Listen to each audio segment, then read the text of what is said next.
આજની આ શુભ દિવસની શરૂઆત આપણે ભગવાનના દિવ્ય કલ્યાણકારી નામ સ્મરણ સાથે કરીશું.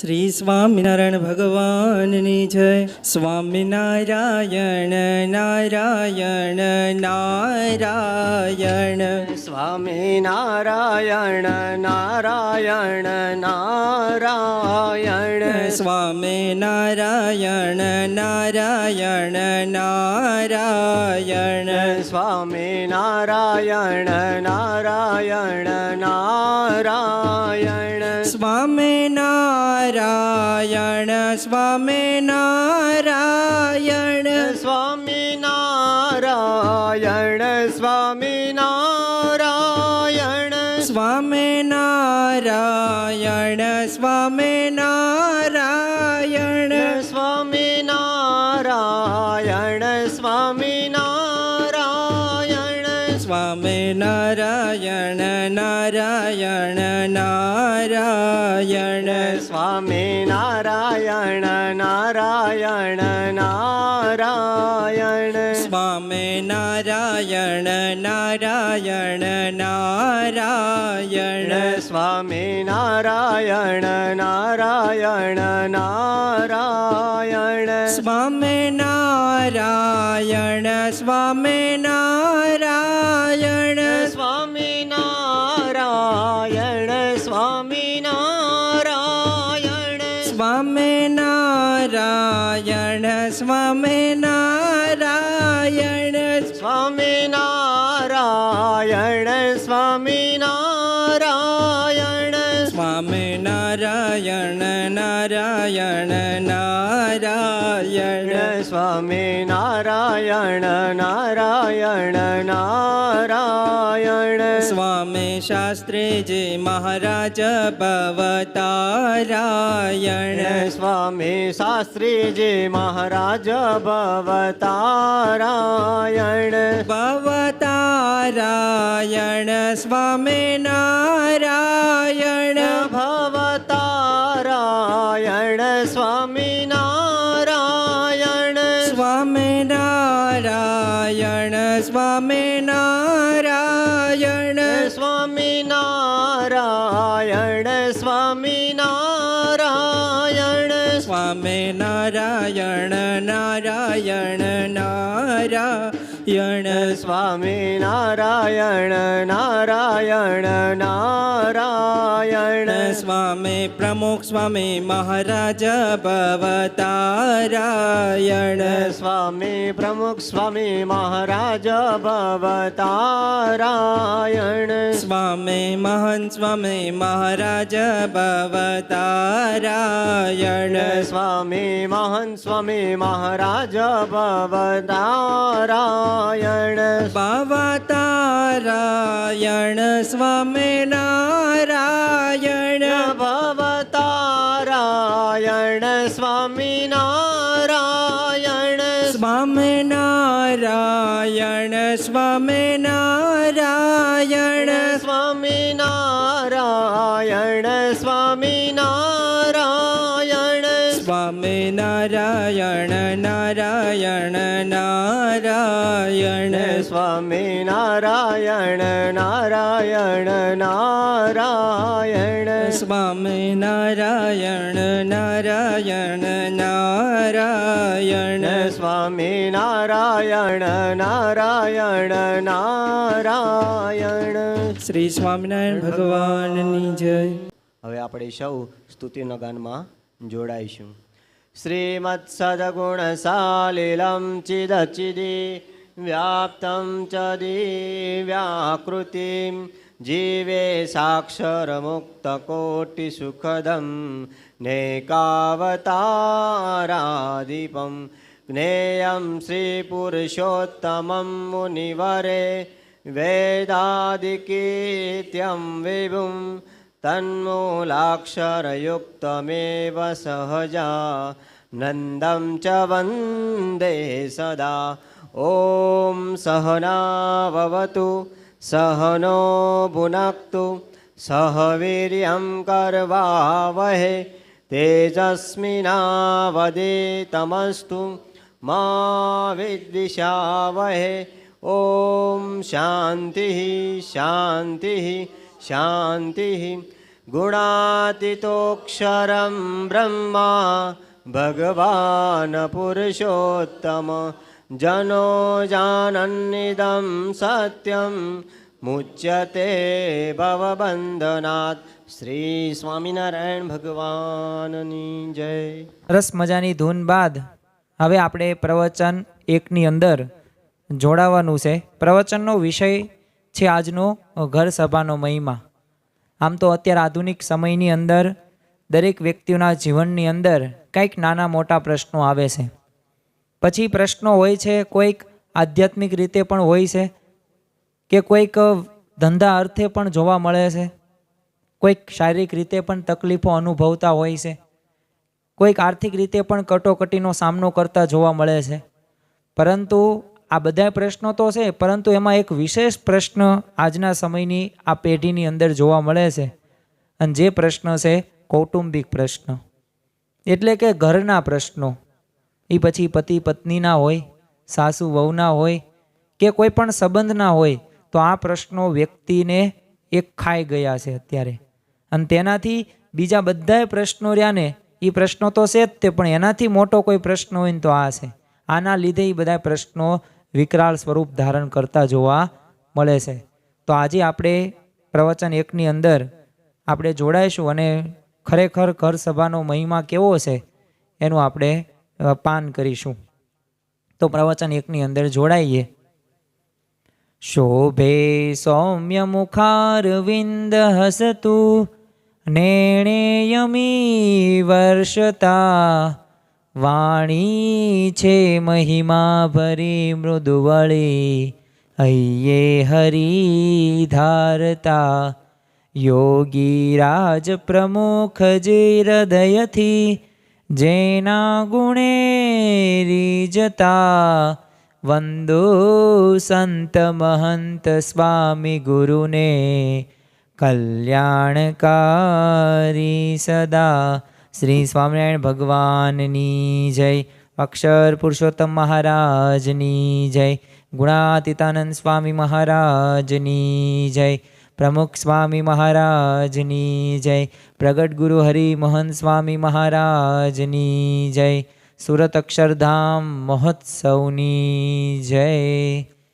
દરેક દિવ્ય હરિભક્તોને જય સ્વામી નારાયણ. પ્રવચન 1ની અંદર આજે આપણે ઘર સભાનો મહિમા જાણવાનો છે. આમ તો ગુણાતીતાનંદ સ્વામીએ પહેલા પ્રકરણની પહેલી જ વાતની અંદર કહ્યું છે કે દરેક સાધનો આધ્યાત્મિક માર્ગે અલગ અલગ હરિભક્તો દ્વારા કરવામાં આવે છે. કોઈક તપ કરે, કોઈક વ્રત કરે, કોઈક જપ કરે, કોઈક તીર્થ પણ કરે. બધાય સાધનો સારા છે, એમાં ભગવાનની પણ પ્રાપ્તિ થાય છે, સુખ પણ આપણને પ્રાપ્ત થાય છે.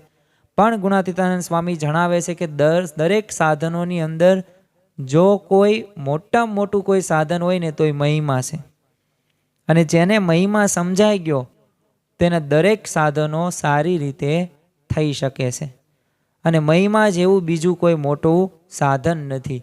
આ ગુણાતીતાનંદ સ્વામી પહેલા પ્રકરણની પહેલી વાતની અંદર જણાવે છે. તો જો મહિમા તો આપણે પૈસાનો સમજ્યા છીએ તો આપણે એના માટે મહેનત કરીએ પણ છીએ. કોઈક સત્તાનો મહિમા સમજાઈ જાય તો સત્તા માટે લોકો તલપાપડ થતા મહેનત કરતા રાત દિવસ જોવા મળે છે. કોઈકને સેવાનો મહિમા સમજાઈ જાય તો ગમે તેવી પરિસ્થિતિની અંદર પણ સેવા કરતો જોવા મળે છે. તો જો આવા તો ઘણા બધા ઉદાહરણો છે જેના ઉપરથી આપણને ખ્યાલ આવે કે જો મહિમા જે વસ્તુનો આપણને સમજાઈ જાય તો એ કાર્ય સહેજે સહેજે થઈ જાય છે. તો આજે આપણે સબ દર્દો કી એક દવા ઘર સભા પ્રમુખ સ્વામી મહારાજ ઘણી વાર કહેતા, તો એ ઘર સભાનો મહિમા સમજવાનો પ્રયત્ન કરીશું. પરંતુ એ પૂર્વે મારે તમને સમાચાર પણ આપવા છે કે અત્યારે આ કળિયુગની અંદર, આ આધુનિક સમયની અંદર વ્યક્તિઓ પાસે સુખ સમૃદ્ધિ ઘણી બધી છે, સત્તા ઘણી છે, પૈસા ઘણા છે, જમવાનું પણ વિભિન્ન પ્રકારની વાનગીઓ, વ્યંજનો અત્યારે વ્યક્તિઓએ શોધ કરેલી છે. પરંતુ પારિવારિક પ્રશ્નોની અંદર તેઓ સમાધાન ઉકેલી શક્યા નથી. આ પારિવારિક પ્રશ્નો એટલા બધા અત્યારે વધી ગયા છે. ભાઈ ભાઈના પ્રશ્નો, પતિ પત્નીના પ્રશ્નો, સાસુ વહુના પ્રશ્નો, દેરાણી જેઠાણીના પ્રશ્નો, મામા ફઈના પ્રશ્નો, આવા તો કેટલાય સંબંધોના પ્રશ્નો અત્યારે જોવા મળે છે. અરે આ કૌટુંબિક પ્રશ્નો તો ખરા, પણ તમે કોઈક જગ્યાએ જાઓ છો ને કામ કરવા, તો ત્યાં ધંધાકીય ક્ષેત્રની અંદર પણ એ કર્મચારી અને માલિક વચ્ચેના પ્રશ્નો, કર્મચારી વચ્ચેના પ્રશ્નો, મજૂરો અને કર્મચારીના પ્રશ્નો, ઉપરી અધિકારીના, મધ્ય સપાટીના જે અધિકારીઓ એના પ્રશ્નો, આવા પ્રશ્નો ત્યાં પણ જોવા મળે છે. તો આ બધા પ્રશ્નો કેવા છે? તો આ બધા પ્રશ્નો સોલ્વ તો થઈ શકે છે, પરંતુ જો સત્પુરુષની આપણે આજ્ઞા પ્રમાણે જો કાર્ય કરતા હોઈએ તો આ પ્રશ્નનો પણ નિકાલ શક્ય છે. જો જે પ્રશ્ન આ દુનિયાની અંદર બને છે, આ પ્રશ્નનું સમાધાન ભગવાને આપેલું જ છે, પરંતુ એ આપણે વચનામૃત કે સ્વામીની વાતો કે સત્પુરુષની વાણીનું આપણે યથાર્થ રીતે જે વચનમાં વિશ્વાસ રાખીને એનું પાલન ન કરીએ તો એ વચન એ વ્યર્થ જાય છે. તો એમાં આપણા જીવનની અંદર કોઈ પણ પ્રકારનો સુધારો નથી થતો. તો જો આ પારિવારિક પ્રશ્નો આટલા બધા છે એટલે એને તાત્કાલિક ઉકેલવા માટે ભારતમાંય તે અને વિદેશોમાં પણ આપણને એવું લાગે કે વિકસિત દેશોની અંદર, અમેરિકા ને યુકેની અંદર કાંઈ પ્રશ્નો જ નહીં હોય, પણ આની કરતાં ત્યાં પણ વધુ પ્રશ્નો હોય. એ તમે ભોગ ગમે એટલા ભોગો ગમે તે સ્થળે, પણ સ્વભાવો પ્રકૃતિ તો વ્યક્તિને એ મરે ત્યાં સુધી રહેવાની જ છે, એટલે પ્રશ્નો તો રહેશે જ તે. તો આ બધા પારિવારિક પ્રશ્નો જે હતા ને એને ઉકેલવા માટે નક્કી કરવામાં આવ્યું કે આપણે અદાલતોની સ્થાપના કરીએ અને અદાલતો શરૂ કરીએ, જેને ફેમિલી કોર્ટ તરીકે ઓળખ આપી. હવે આ ફેમિલી કોર્ટની અંદર શું કરવાનું? તો જેને પ્રશ્ન હોય જે ઘરની અંદર જે વ્યક્તિઓને, એ ત્યાં ફરિયાદ કરે, એ વ્યક્તિને ત્યાં હાજર કરવામાં આવે, કટઘરાની અંદર બધું પૂછપરછ કરવામાં આવે. તો આવી જ રીતે શરૂઆત થઈ. તો ભારત કે વિદેશની વાત નથી કરવી, પણ આપણે ગુજરાતની અંદર જે વસ્તી પણ સૌથી વધુ છે, આમ વિસ્તાર પણ તમે આમ કહી શકો ભલે નાનો છે, પરંતુ રહેવાવાળા ઘણા બધા છે. તો એ અમદાવાદની અંદર જ તે એક કોર્ટની અંદર 8,000 કેસ તો હજી પેન્ડિંગ છે. તો જો આવી અદાલતોમાં આપણને ન્યાય અને હકની માંગણી તો થાય છે અને ઘણા બધાને મળે પણ છે, બાકી પણ રહેશે. તો વિચાર કરો કેટલા બધા પ્રશ્નો હશે, પણ એ સ્નેહનું શું? એ ભાવ કે પ્રેમનું શું? તમને ન્યાય તો મળી જશે કે ચાલો તમે સાચા, ઓલો વ્યક્તિ ખોટો, તમને અન્યાય થયો, વાત સાચી, તમને ન્યાય મળી પણ ગયો જજ દ્વારા, વકીલ દ્વારા, એ વ્યક્તિની સામે સામે તમે ચર્ચા દલીલ કરીને, પરંતુ સ્નેહ ક્યાં ગયો? લાગણી ક્યાં ગઈ? જો પરિવારના પ્રશ્નો કોઈ ન્યાય અને હકની કોઈ માંગણીથી નથી થતા, પરંતુ એ તો સ્નેહ અને સમજણથી જ ઉકેલાય છે.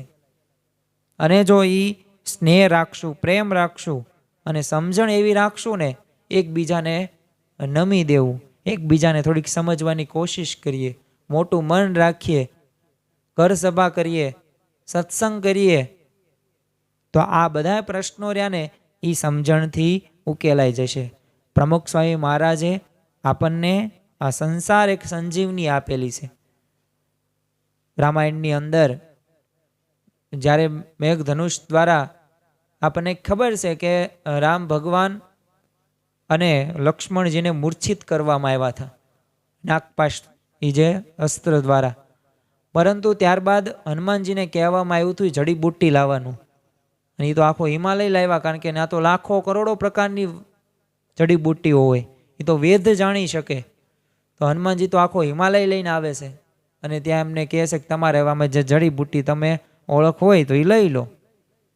તો જો એ સંજીવની લાવ્યા હતા, એટલે મૂર્છિત અવસ્થામાંથી જાગ્રત અવસ્થાની અંદર ભગવાન રામ અને લક્ષ્મણ થાય છે. એમ આપણે આ સંસારના જે પ્રશ્નો છે એને તરવાના છે. તો એ તરવા માટે પ્રમુખ સ્વામી મહારાજ આપણને ઘર સભા આપે છે. હવે આપણને પ્રશ્ન પણ થવો પડે કે ઘર સભા એટલે શું?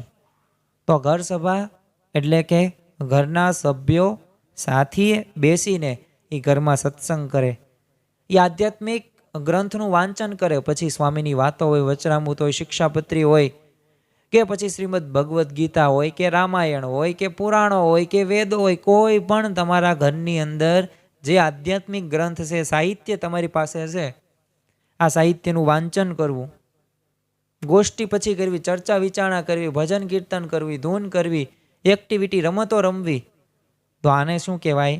ઘર સભા તરીકે ઓળખવામાં આવે છે.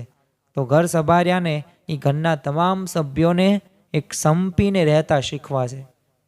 અને જો મહંસય મહારાજ જ્યારે ગાદી ગુરુપદે આવ્યા ત્યારથી અત્યાર સુધી તેમના જીવનની અંદર છે ને સંપ વિશે તેઓ વિશેષ વાતો તેમના પ્રવચનો અને આશીર્વચનની અંદર કહે છે. કારણ કે સંપ એમને વધુ પ્રિય છે. અને ઘણા બધા હરિભક્તોએ તેમના માટે એ દિલ બનાવ્યા હોય સંપના, કે પછી સંપના હાર બનાવ્યા હોય, અને સાથે સાથે સંપ રાખ્યો હોય ને આવા ઉદાહરણો તમને ઘણા જોવા મળે છે. જો યોગીજી મહારાજ તો કહેતા કે મારે પૈસા નથી જોતવા, સંપ જોઈએ છે. તો એ જ પ્રમુખ સ્વામી મહારાજ, મહંત સ્વામી મહારાજ આ જ વાક્યો, આ જ શબ્દો તેમના હૃદયની અંદર આત્મસાત કરેલા છે અને દરેકને સમજાવે છે. જો સંસ્કાર અને મૂલ્યો એ આપણને ઘર સભા જીવતા શીખવે છે અને સમજણની એક દ્રઢતા કરાવે છે. તો આ 3 પ્રકારે છે ને ઘર સભા રહીને એ સંસાર સંજીવની સાબિત થાય છે. સંપ હશે, સંપમાં એક તાકાત છે, સંપ ત્યાં જંપ.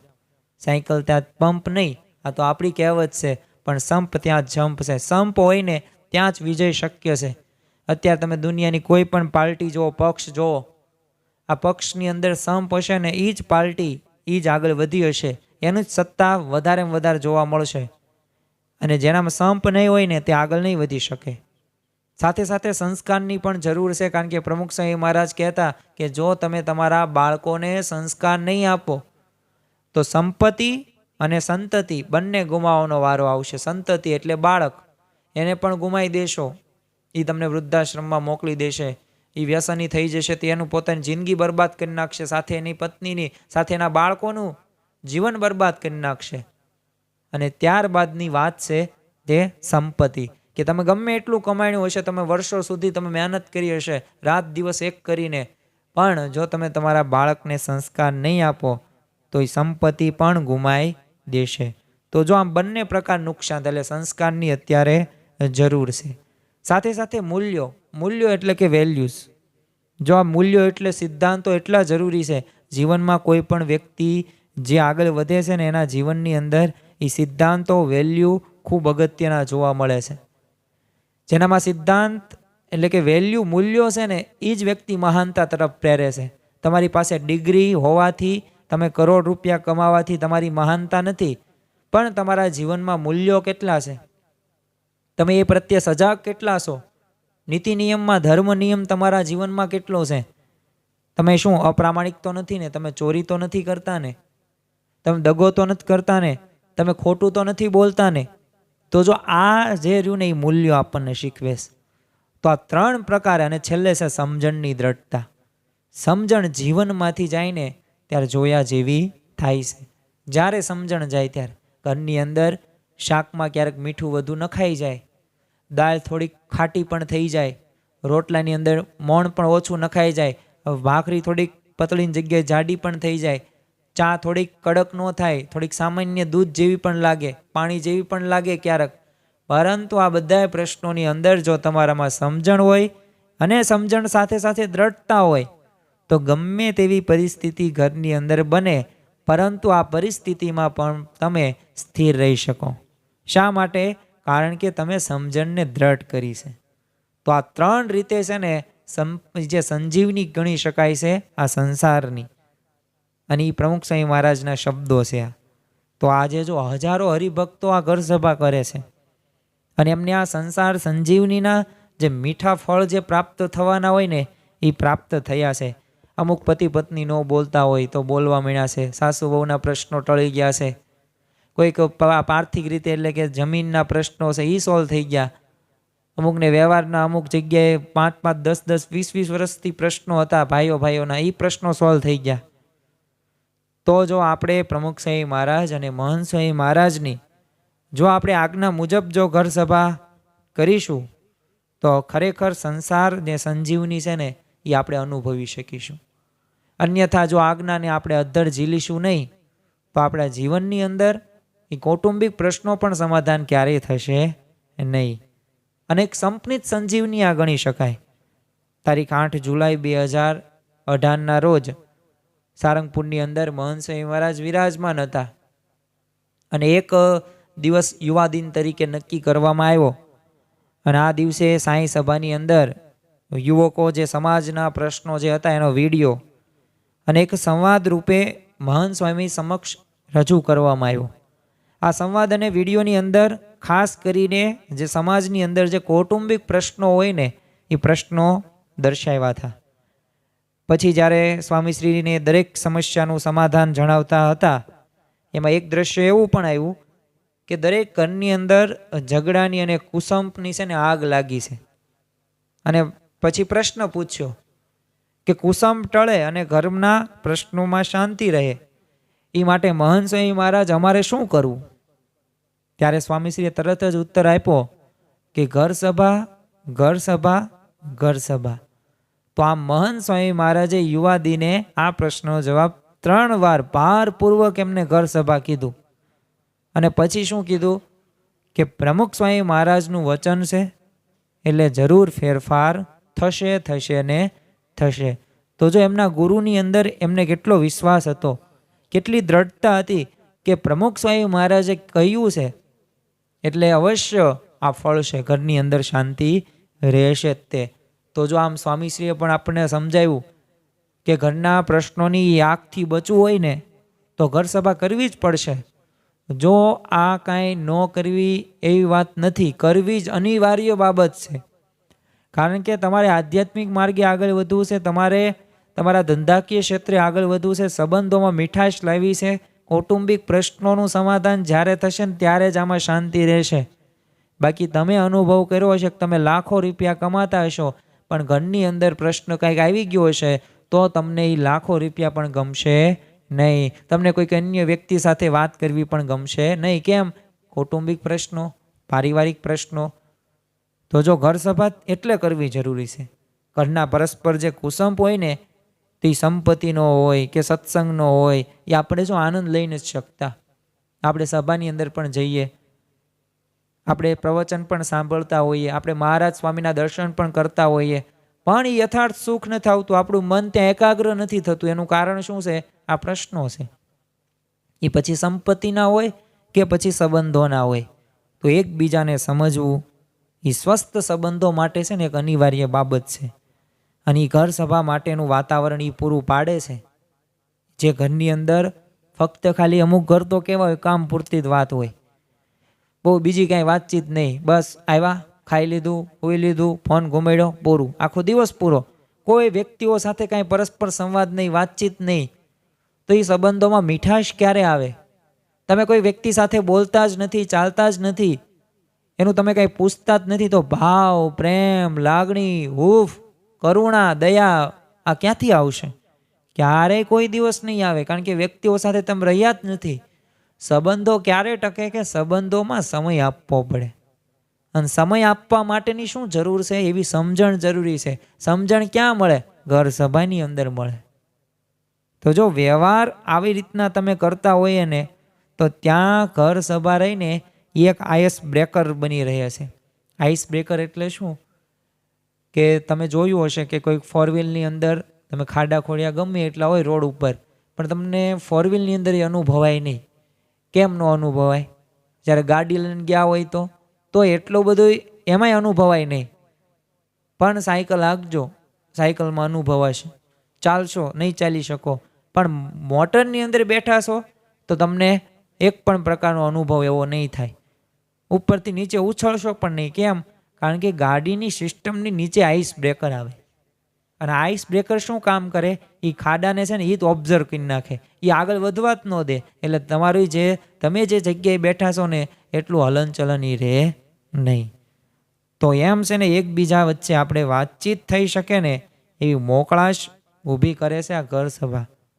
અને મોકળાશમાં એક અત્યારના સમયની અંદર એક પ્રશ્ન નવો આવ્યો છે, નવો ટોપિક આવ્યો છે. આના ઉપર ઘણા બધા આપણે પ્રવચનો સાંભળ્યા છે જેને જનરેશન ગેપ કહેવાય. એટલે કે પેઢીઓ વચ્ચે છે ને એક પ્રકારની ખાઈ છે, એટલે ભેગી થતી જ નથી. તો આ જનરેશન ગેપ પણ શું છે? એકબીજાને સમજવાનો અભાવ. મોટું મન ન રાખવાનો અભાવ, ક્ષમા નથી આપતા એના લીધે. બાકી જો એ રીતે કરીએ ને તો આપણા જીવનની અંદર છે ને અવશ્ય આ ઘર સભા આપણે કરીએ. છેલ્લે આપણે એક પ્રસંગ કહીને પૂરું કરીએ આ ઘર સભાનું કે પરમ પૂજ્ય પ્રગટ ગુરુ હરિ મહંત સ્વામી મહારાજ 3/2/2018 રોજ દિલ્હીથી એમને એક પત્ર લખેલો દરેક હરિભક્તો અને દરેક સમાજના વ્યક્તિઓ પ્રત્યે. જો એવું નથી આ ઘર સભા આપણે હરિભક્તો કરીએ સ્વામિનારાયણના સત્સંગી તો જ ઘરમાં શાંતિ રહે. અન્ય વ્યક્તિ પણ જો આ પ્રમાણે કરતા હોય ને તો એના ઘરની અંદર પણ સત્સંગની સમજણ દ્રઢ થાય, સમજવાની કોશિશ કરે, મોટું મન પણ રાખે, ક્ષમા ભાવના પણ એના જીવનમાં થાય. તો એમને આપણે એક દ્રષ્ટિકોણ એમને આપણો ફેરવીને કયો અભિગમ આપણને આપ્યો. એ પત્રની અંદર આપણે વાંચીએ ને તો ખબર પડે કે વાસ્તવમાં મહંત સ્વામી મહારાજની ઈચ્છા શું છે. કારણ કે ઘર સભા દ્વારા આપણને શાંતિ અને સંપને તેઓ ઈચ્છે છે. પરંતુ જ્યારે આ મહંત સ્વામી મહારાજનો આપણે આ પત્ર વાંચીએ ને ત્યારે એમની આગળની એક ભૂમિકામાં આપણને લઈ જાય છે કે એવું નહીં એકબીજાને આપણે બસ બધા બેસવી ભેગા થઈએ ને સત્સંગ કરીએ ને ઘર સભામાં કથા વાર્તા કરીએ. પરંતુ સ્વામીશ્રી પ્રારંભની અંદર જ પત્રની અંદર લખે છે ને એ શબ્દો રહ્યા ને એ આપણે થોડાક વિચારીએ ને તો મહિમા આપણને સમજાય કે ઘર સભાને અતિ સુંદર દિવ્ય સાધન બનાવો, તેનાથી ઘરને સુંદર દિવ્ય મહેલ બનાવો. હવે દિવ્ય મહેલ એટલે શું? દિવ્ય ભાવની વાતો તો ઘણી આપણે સાંભળ્યું છે. દિવ્ય મહેલો એટલે કે અક્ષરધામ બનાવવાની વાત આપણને મહંત સ્વામી મહારાજ દર્શાવે છે. સ્થૂળ રીતે આપણે આજ્ઞા કરીએ એવું નથી કહેતા, પણ ઘરમાં એ સભ્યની વાત કરે છે કે એવું ઘર, એવું સભ્ય તમે બધા એવા નક્કી કરો અને એવી સમજણથી તમે સજ્જ થાવ કે ગમે તેવા પ્રશ્નો ન આવે કે પાકી દિવાલો સમો છે ને તમે અડીખમ ઊભા રહો. જો આપણને સ્થૂળ પરિવર્તન કરવાનું નથી કહેતા મહંત સ્વામી મહારાજ, પણ અંદરથી પરિવર્તન. કેમ? અંતર અક્ષરધામ. આ શિબિર તો કેટલા સમય સુધી મહંત સ્વામી મહારાજે આ શિબિર ઉપર 1-2 વર્ષ પહેલાં કહેલું કે આપણે અંતરથી અક્ષરધામ કરવાનું છે. એમ અંદરથી આપણે પરિવર્તન લાવવાનું છે. બાહ્ય રીતે કોઈને કહેવાથી કાંઈ સુધારા વધારા નથી થતા. આપણે સુધરી જાઓ, સામેવાળો વ્યક્તિ સુધરી જશે. પરિસ્થિતિનું પરિવર્તન મહંત સ્વામી મહારાજ નથી કહેતા. ગમે તેવી પરિસ્થિતિ ન આવે પણ એમાં સ્થિર રહી શકે ને તેવી સ્થિતિનું નિર્માણ મહંત સ્વામી મહારાજ કહે છે. જો પરિસ્થિતિ આપણને દુઃખી કરી શકે નહીં, આપણું મન રૂ ની પરિસ્થિતિને એવી રીતે લે છે, એ મન રૂ ની આપણને દુઃખી કરે છે, તો એવી સ્થિરતાની સમજણ આપણે જીવનમાં દ્રઢ કરવાની છે. અને એ માટે પરિવારમાં આપણે ઘર સભા કરવી જરૂરી છે. સમજણનું એક સિંચન જરા પણ કાંઈ દબાણ કે અધિકારથી નથી કરવાનું. એટલે જો મહંત સ્વામી મહારાજ શું લખે છે? જોર જુલમથી બિલકુલ નહીં. એટલે પરાયણે કોઈ નથી કરવાનું, પરંતુ એક પ્રેમ હોય, આત્મીયતા હોય, એક ધીરજ હોય અને એક શાંતિનો એક માર્ગ હોય, એક સંપ હોય. આ બધી ભાવનાથી આપણે ઘર સભા કરવાની છે. અને આવા જ્યારે વિચારો અને આવા દ્રષ્ટિકોણથી જ્યારે અભિગમથી જ્યારે આપણે આગળ વધીશું ને ત્યારે ખરેખર મહંત સ્વામી મહારાજ જે આપણને દિશાને જે દ્રષ્ટિકોણથી જણાવે છે ને એ કાર્ય અવશ્ય થશે. અન્યથા એમને જે આજ્ઞા કરેલી છે, પ્રમુખ સ્વામી મહારાજે જે પ્રયત્ન આપણી વચ્ચે કરેલા છે એ પ્રયત્નો સાકાર નહીં થાય. તો આજના દિવસે મહારાજ સ્વામીના ચરણોમાં પ્રાર્થના કરીએ કે આપણા જીવનમાં પણ આ જેમ ઘર સભાનો મહિમા આપણે સમજ્યા તો આ મહિમાને યથાર્થ રીતે આપણે હવે અનુકરણમાં લઈએ. કારણ કે 32 ભાતના ભોજન હું તમને આપું, બરફી, જલેબી, પીઝા, બર્ગર, ઢોસા, દાબેલી, વડાપાવ, બધા પ્રકારના શાક, તો આ બધું તમને આપું, મન ભાવતી વસ્તુઓ સ્વાદવાળી આપું, પરંતુ તમે બસ જોયા જ કરો તો એમાંથી તમે તૃપ્ત થઈ જશો, તમને સ્વાદ આવશે નહીં આવે. એ 32 ભાતના ભોજનોમાં તમારે એક પછી એક વસ્તુ ખાવું પડશે તો એનો સ્વાદ આવશે. બસ એવી જ રીતે મહિમા સમજ્યા, પણ મહિમા સમજ્યા બાદ આપણે આ ઘર સભા કરવાની છે. અને આ કરશું ને તો જ આપણા જીવનની અંદર પારિવારિક પ્રશ્નો ઓછા થશે અને સંસારમાં એક તરવા માટેની એક સંજીવની જે પ્રમુખ સ્વામી મહારાજ આપે છે ઘર સભા, મહંત સ્વામી મહારાજ પણ આપણને એ આગળની દ્રષ્ટિએ લઈ જાય છે. તો આ દ્રષ્ટિ આપણે કેળવવાની છે. એ જ આજના દિવસે મહારાજ સ્વામીના ચરણોમાં પ્રાર્થના. શ્રી સ્વામિનારાયણ ભગવાનની જય. પ્રમુખ સ્વામી મહારાજ અને મહંત સ્વામી મહારાજે ઘર સભા સંબંધિત જે આપણને માર્ગદર્શન આપ્યું અને સંપ, સમજણ અને એક પ્રકારે સુખી થવા માટેનો એક ઉપાય આપણને સત્પુરુષે આપ્યો, તો આપણે એ પ્રમાણે કરી શકીએ. તો એવો આપણને મહિમા સરસ મજાનું પ્રવચન દ્વારા જાણવા મળ્યું. હવે આપણે એક કીર્તનની અંદર જોડાવાનું છે. સ્નેહ ભર્યા નૈણે નિહાળતા હો, વંદન આનંદ ઘન શ્યામને. સ્નેહ ભરા નૈણે નિહાળતા હો, વંદન આનંદ ઘન શ્યામને. અમીમય દ્રષ્ટિએ નિહાળતા હો, વંદન આનંદ ઘન શ્યામને. અમીમય દ્રષ્ટિએ નિહાળતા હો, વંદન આનંદ ઘન શ્યામને. સ્નેહ ભર્યા નૈણે નિહાળતા હો, નિહાળતા હો, વંદન આનંદ ઘન શ્યામને. સ્નેહ ભરા નૈણે નિહાળતા હો, વંદન આનંદ ઘન શ્યામને. છપૈયા પુરમાં વાલો આપે પ્રગટ થયા. સપૈયા પુરમાં વાલો આપે પ્રગટ થયા. ધર્મ ભક્તિ ને ઘેરે આનંદ ઉત્સવ થયા. ધર્મ ભક્તિ ના ઘેરે આનંદ ઉત્સવ કર્યા. સંતોને આનંદ ઉપજાવતા હો, વંદન આનંદ ઘન શ્યામને. સ્નેહ ભરા નૈણે નિહાળતા હો, વંદન આનંદ ઘન શ્યામને. સ્નેહ ભર્યા નૈણે નિહાળતા હો, નિહાળતા હો, વંદન આનંદ ઘન શ્યામને. સ્નેહ ભરા નૈણે નિહાળતા હો, નિહાળતા હો, વંદન આનંદ ઘન શ્યામને.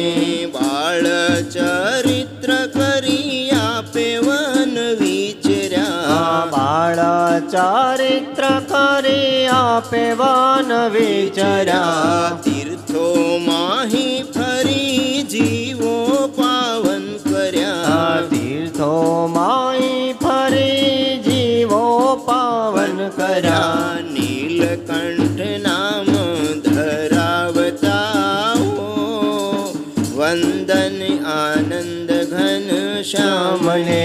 સ્નેહ ભરા નૈણે નિહાળતા હો, વંદન આનંદ ઘન શ્યામને.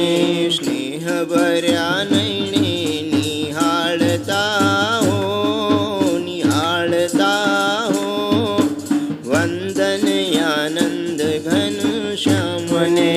સ્નેહ ભરા નૈણે નિહાળતા હો, નિહાળતા હો, વંદન આનંદ ઘન શ્યામને. વલ્કલ વસ્ત્ર ધરી પુલહાશ્રમે રહ્યા. વલ્કાલા વસ્ત્ર ધરે પુલ્હાશ્રમે રહ્યા. બ્રહ્મરૂપ તેજ ધરી મોટા જોગી થયા. બ્રહ્મરૂપ તેજ ધરે મોટા જોગી થયા. નિજ સ્વરૂપ સમજાવતા હો, સમજાવતા હો, વંદન આનંદ ઘન શ્યામને. સ્નેહ ભરા નૈણે નિહાળતા હો, નિહાળતા હો, વંદન આનંદ ઘન શ્યામને. લોજપુર ધામ રહી સરજુદાસ કાવ્યા. લોજપુર ધામ રહી સરજુદાસ કાવ્યા. લોજપુર ધામ રહી સરજુદાસ કાવ્યા. લોજપુર ધામ રહી સરજુદાસ કાવ્યા. સર્વોપરી જ્ઞાન કહી સંતોને રીઝાવ્યા. સર્વોપરી જ્ઞાન કહી સંતોને રીઝાવ્યા. સર્વોપરી જ્ઞાન કહી સર્વોપરી જ્ઞાન કહી સંતોને રીઝાવ્યા. મુક્તાનંદ પ્રેમ થકી પૂજતા હો, પૂજતા હો. વંદન આનંદ ઘન શ્યામને સ્નેહ ભરા નૈણે નિહાળતા હો, નિહાળતા હો. વંદન આનંદ ઘન શ્યામને અમીમય દ્રષ્ટિએ નિહાળતા હો. વંદન આનંદ ઘન શ્યામને અમિય દ્રષ્ટિએ નિહાળતા હો. વંદન આનંદ ઘન શ્યામને. શ્રી સ્વામિનારાયણ ભગવાન. ભગવાન કીર્તન સાંભળ્યા બાદ હવે આપણે પ્રવચન 2 ની અંદર જોડાવાનું છે. પ્રવચનનો વિષય છે કે જીવનમાં ભીડો પ્રાપ્ત કરવાથી શું લાભ પ્રાપ્ત થાય, ખરેખર ભીડાની શું આવશ્યકતા છે, અને આપણા સત્પુરુષે ગુણાતીત ગુરુ પરંપરાએ કેટલા જ ભીડો તેમને સહન કરેલો છે, અને ભીડાથી શું ખરેખર પ્રગતિ અને સફળતા પ્રાપ્ત થાય છે. તો ચાલો પ્રવચનની અંદર જોડાઈએ. ગુણાતીતોક્ષરમ બ્રહ્મ ભગવાન પુરુષોત્તમઃ જનો જાનિદં સત્યમ મુચ્યતે ભવબંધનાત.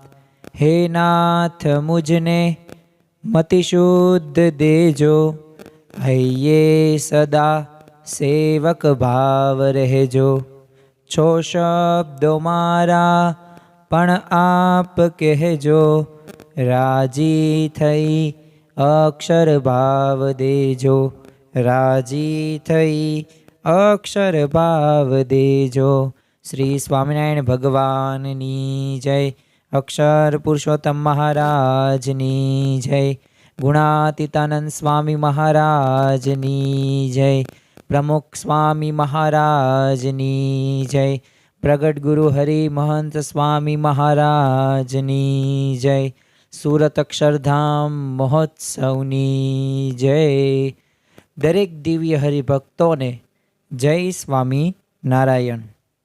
આજના પ્રવચન 2 ની અંદર આપણા જીવનની અંદર ભીડો પડવાથી શું લાભ પ્રાપ્ત થાય છે, તો તેના વિશે આજે પ્રવચન આપણે માણવાના છીએ. આ પ્રવચનની અંદર આપણને ઘણી બધી નવી વાતો, નવા પ્રસંગો અને નવી પ્રેરણાઓ મળશે, અને જેનાથી આપણા જીવનની અંદર આપણે આગળ વધી શકીએ. દરેક વ્યક્તિના જીવનની અંદર પ્રશ્નો હોય છે, અલગ અલગ પરિસ્થિતિ ઘટતી જોવા મળે છે, પરંતુ આ પરિસ્થિતિમાં પણ જો એ ભીડો આપણે એક પ્રકારે ભક્તિમાં પરિવર્તિત થઈ જાય તો ભીડો લાગતો નથી. પણ સૌ પ્રથમ આપણને પ્રશ્ન તે થશે કે આ ભીડો વેઠવાની આપણી આવશ્યકતા શું છે, એવી તે શું જરૂર છે કે ભીડો વેઠવો જ પડે. તો નિષ્કુળાનંદ સ્વામીએ ધીરજાખ્યાનની ગ્રંથની અંદર તેઓ લખે છે. આમ તો નિષ્કુળાનંદ સ્વામી એક મનગંજન નામનો પણ ગ્રંથ લખેલો છે, અને જેની અંદર મન સાથેનો એક નિજ મન અને પરતક મનનો એક જે વચ્ચે યુદ્ધ થાય છે તે સરસ મજાનું વર્ણવ્યું છે. અને બીજો આવો એક ધીરજાખ્યાન નામનો ગ્રંથની અંદર લખ્યું છે કે જેમ ઈક્ષુ પામે અમૂલ્યતા તે તો પ્રથમ પોતે પીલાય છે, ત્યાર પછી ચડે તાવડે તેના ગોળ ખાંડ સાકર થાય છે. તેમ કશ્યા વિના કોઈ વસ્તુ ખરે ખપે નથી આવતી, એમ સમજી સંકટ સહો તો ભલી ભજી જાય ભક્તિ. હવે આ પંક્તિની અંદર નિષ્કુળાનંદ સ્વામી મર્મની વાત શું જણાવે છે કે જેમ કોઈ તમે શેરડી, તમે ખાંડ, ગોળ કે મીઠાઈ આ બધું તમે આરોગો છો, પરંતુ આનું મૂળમાં શું છે? તો આનું મૂળમાં છે કે ભીડો વેઠવાની છે ને આવશ્યકતા દરેકમાં જ જોવા મળે છે. સરસ મજાનું ખેતર હોય, આપણે શેરડીનો પાક હોય, તૈયાર થઈ ગયો છે, તો આવી શેરડીને આપણે શું કરવાની છે? કાપવાની છે. પછી એને કોઈ પણ વાહનની અંદર મૂકવામાં આવશે. ત્યારબાદ ચીચોડાની અંદર આ શેરડી પીલાશે. જો કોઈને ગમતું નથી, કોક વઢે કે મારે કે તિરસ્કાર કરે, પરંતુ ખરેખર તેમાં વ્યક્તિનું ઘડતર થાય છે. હવે આ શેરડીને ચીચોડાની અંદર પીલાયા બાદ એ શેરડીમાંથી આપણને શું પ્રાપ્ત થશે? તો જમવાની અંદર આપણે ગોળનો ઉપયોગ કરીએ છીએ, લાડવા બનાવવા હોય, શેરો બનાવવો હોય, સુખડી બનાવવી હોય તો આપણે ગોળનો ઉપયોગ કરીએ જ છીએ, તો ગોળ બનશે. અરે દરેક મીઠાઈ જેનાથી બને છે એ મૂળભૂત તત્વ કયું? જે ખાંડ છે. તો એ ગોળ પછી ખાંડ બનશે.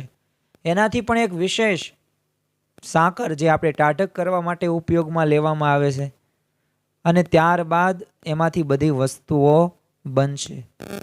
તો જો આ રીતે આપણે એક શેરડીમાંથી એક સાકર સુધી પહોંચ્યા, પરંતુ કઈ રીતે પહોંચ્યા? તો એ અગ્નિમાં તાપ્યા. આપણે જેમ સોનું હોય એને આપણે સુવર્ણ સારી રીતે સારું આપણે દામે વેચવું હોય ને, તો ખરેખર એને તાપવું જોઈએ, તાપણી કરવી જોઈએ, તો જ એની કિંમત છે. બીજું નિષ્કાન સ્વામી આગળ એ પણ જણાવે છે કે જેમ કોઈ માટી હોય તો માટીને કોઈ માથે ન મૂકે. સામાન્ય માટી તો કેટલી હોય આ બધી, આપણે એના ઉપર ચાલતા હોય, વાહનો ચાલતા હોય, કચરો પણ નાખતા હોય ભૂમિ ઉપર, પરંતુ કોઈ એને માથે ન ચડાવે. પણ માથે ક્યારે ચડે? કે જ્યારે એ માટી હોય એ માટીને એક પીંડો કરવામાં આવે.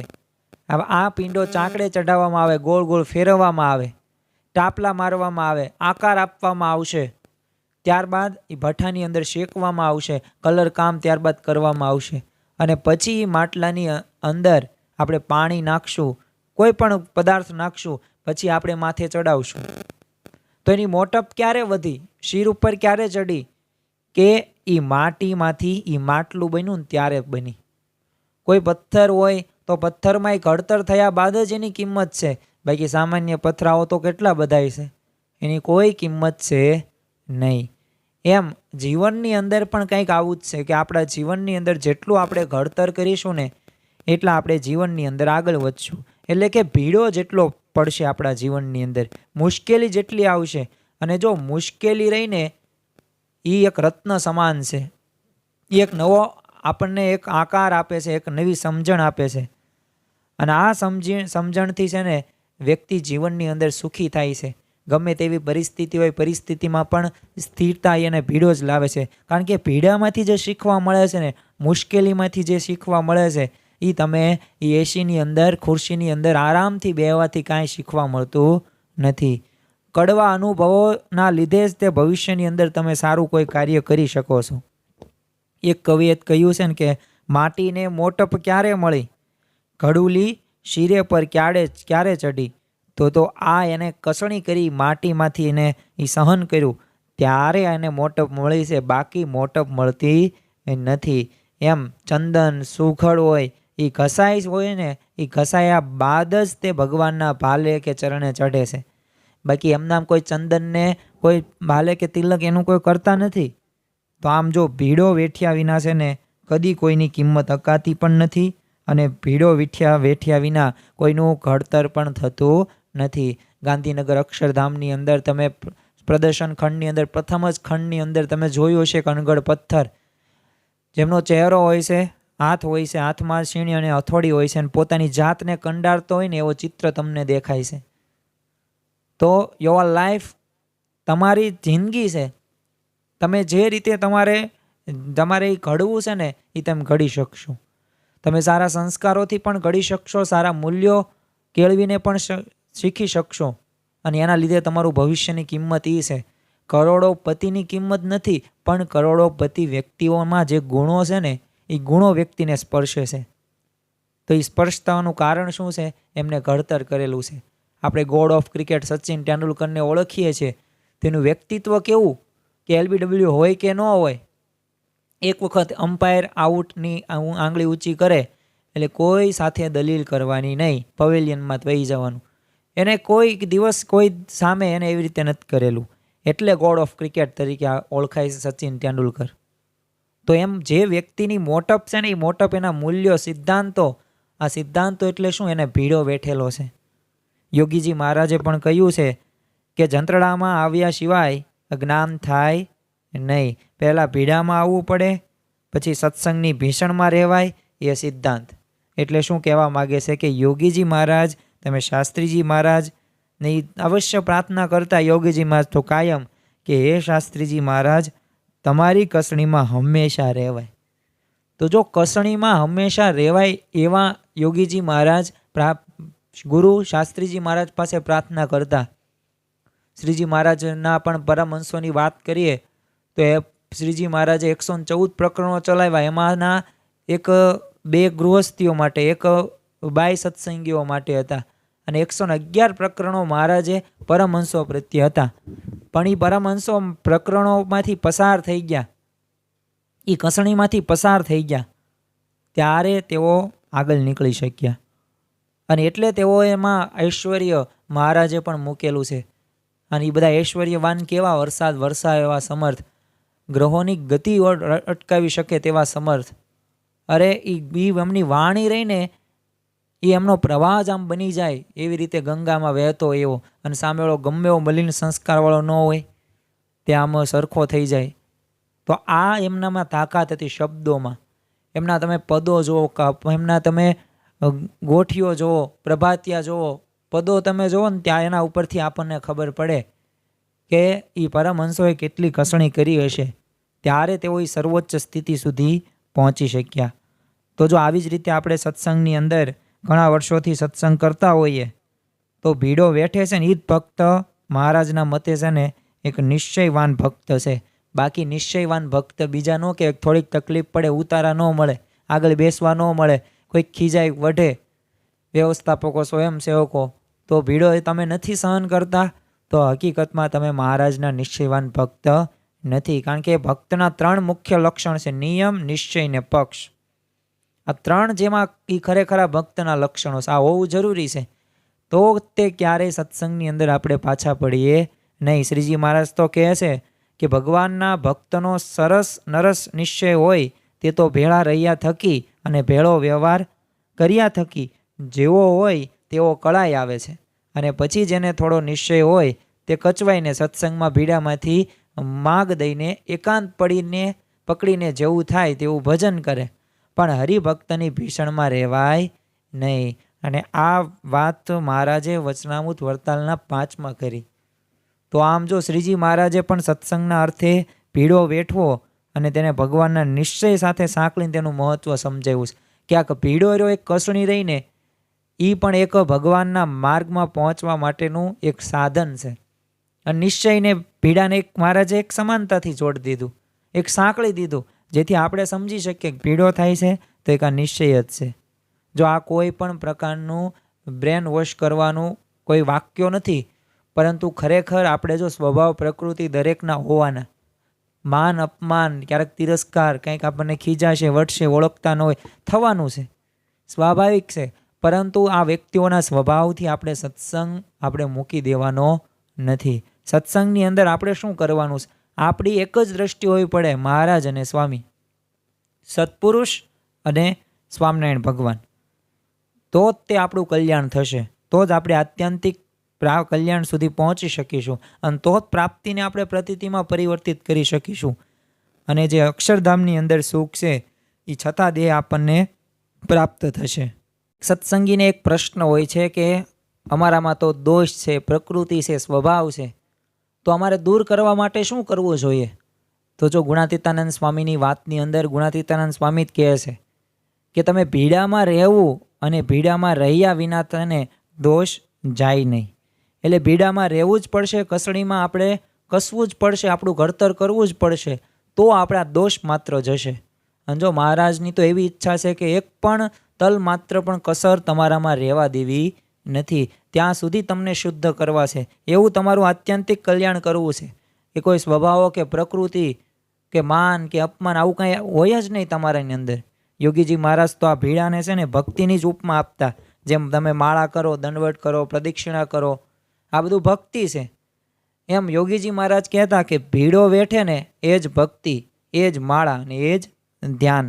અને જો 500 માળાનો નિયમ કરે ને ભીડો વેઠે ને એ બધું એક.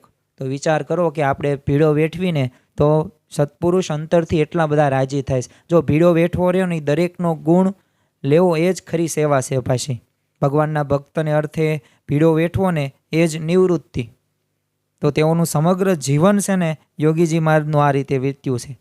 તેઓ કહેતા કે મને તો એક રોટલો ખાવા મળે તો તે ખાઈને સૂઈ રહું, પણ શાસ્ત્રીજી મહારાજની સંસ્થા વધે તે માટે દાખલો કરું. અને તેઓનું એક જ સૂત્ર હતું કે અમારે તો સત્સંગ વધે ને એ જ આરામ. મહંત સ્વામી મહારાજને પણ એક વખત પ્રશ્ન સ્વયંસેવક જે સંતો હોય એમને પૂછેલો કે મહંત સ્વામીમાં તમને વધુમાં વધુ આમ શું ગમે, તમને આમ ભક્તોની આમ પધરામણી તેમ કરવા જાવ તો એ કે રવિ સભામાં ભરો કે સત્સંગની અંદર કે પ્રાપ્તિનો વિચાર, આવું બધું. તો અનએક્સપેક્ટેડ જ જવાબ આપી દીધો મહંત સ્વામી કે મને છે ને વ્યક્તિગત મુલાકાત રહીને મને સૌથી વધુ ગમે. હવે વિચાર કરો કે નકર સૌથી વધુ ભીડો કેમાં વેઠવો પડે? સભાની અંદર બેઠા હોય એમાં નહીં, આશીર્વચનની અંદર નહીં, પણ સૌથી વધુ વ્યક્તિગત મુલાકાતની અંદર. કારણ કે બધા ભક્તો હોય, પ્રશ્નો કે સામે આશીર્વાદ આપવાના, હાથ મૂકવાનો. તો એ તે મહંત સ્વામીએ શું કીધું કે મને વ્યક્તિગત જે મુલાકાત રહીને ભક્તો સાથેની, એ દિવ્ય મુક્તો સાથેની, એ મને સૌથી વધુ પ્રિય છે. અને જો આ આપણને જોવા મળ્યું છે તો આ ભીડાનું છે ને સત્પુરુષની અંદર એક વણાયેલું જોવા મળે છે. ભીડો વેઠવાના જ તેઓને આરામ નિરાત લાગતી. શ્રીજી મહારાજથી લઈને આપણે વર્તમાન કાળે મહંત સ્વામી મહારાજ સુધી આ બધામાં ભીડા ભક્તિની દર્શન આપણે કરેલા છે કે આપણને સત્સંગ કરવાનો, સત્પુરુષની પ્રસન્નતા મેળવવાનો. એમને આ રાજમાર્ગ ચીંધ્યો છે અને આ રાજમાર્ગમાં આપણે ચાલવાનું છે. આપણે એમના આશ્રિતો છીએ. હવે આપણે વાત કરીએ કે શ્રીજી મહારાજે કેટલો વેઠેલો પીડો હતો. કારણ કે મહારાજ અને આપણે પછી ગુણાતીત ગુરુ પરંપરાના જીવનની અંદર પણ એવા પ્રસંગો આવે છે અને તેના ઉપરથી આપણને સ્પષ્ટ થશે કે આપણે શ્રીજી મહારાજથી લઈને ગુણાતીત સત્પુરુષ સુધીના જે સત્પુરુષના જીવનની અંદર કેવો પીડો જોવા મળશે. તો શ્રીજી મહારાજે વેઠેલો ભીડો એમને જ તે શ્રીજી મહારાજે વચનામૃત ગરડા અંત્યના 21માં જ કીધું છે કે અમને એમ જણાય છે કે જે જળ ભરત, સુખદેવ, દત્તાત્રેય, ઋષભદેવ ભગવાન એના સરખો અમારા જીવનો ઢાળો છે. માટે અમને પણ વન, પર્વત, જંગલ એમાં જ રહેવું ગમે, પણ મોટા મોટા શહેર, પાટણ હોય એમાં રહેવું ગમતું નથી. એવો અમારો સહજ સ્વભાવ છે. તો પણ ભગવાન તથા ભગવાનના ભક્તને અર્થે એ લાખો માણસોના ભીડમાં રહીએ છીએ. એકાકી રહેવાવાળી રુચિવાળા મહારાજે કેટલો ભીડો વેઠ્યો છે. વિચાર કરો કે મહારાજ એટલે જો તેમને ગૃહ ત્યાગ 11 વર્ષની ઉંમરે ઘનશ્યામ પ્રભુએ કર્યો. હવે કોઈએ એમને કીધું નહોતું, આજ્ઞા નહોતી કરી, પોતેની જ રીતે શા માટે મારે જીવોનું આત્યંતિક કલ્યાણ કરવું છે. તો એમને 7.5 વર્ષ સુધી એમને વન વિચરણ કર્યું છે અને 14,000 કિલોમીટરની એમને પગપાળા યાત્રા કરેલી છે. તો એમને વનમાં રહેવું ગમતું હતું. જો ન ગમતું હોય તો વર્ષની અંદર જ ન પાછા આવતા રહે ને કંઈક સ્થાયી થઈ જાય, લોજમાં આવતા રહે. મહારાજ તો સર્વ કરતા હરતા છે, પરંતુ એમને એ રહેવું ગમતું હતું. એટલે એમને પણ કીધું કે મને આ વન ને જંગલ ને આમાં જ રહેવું ગમે છે.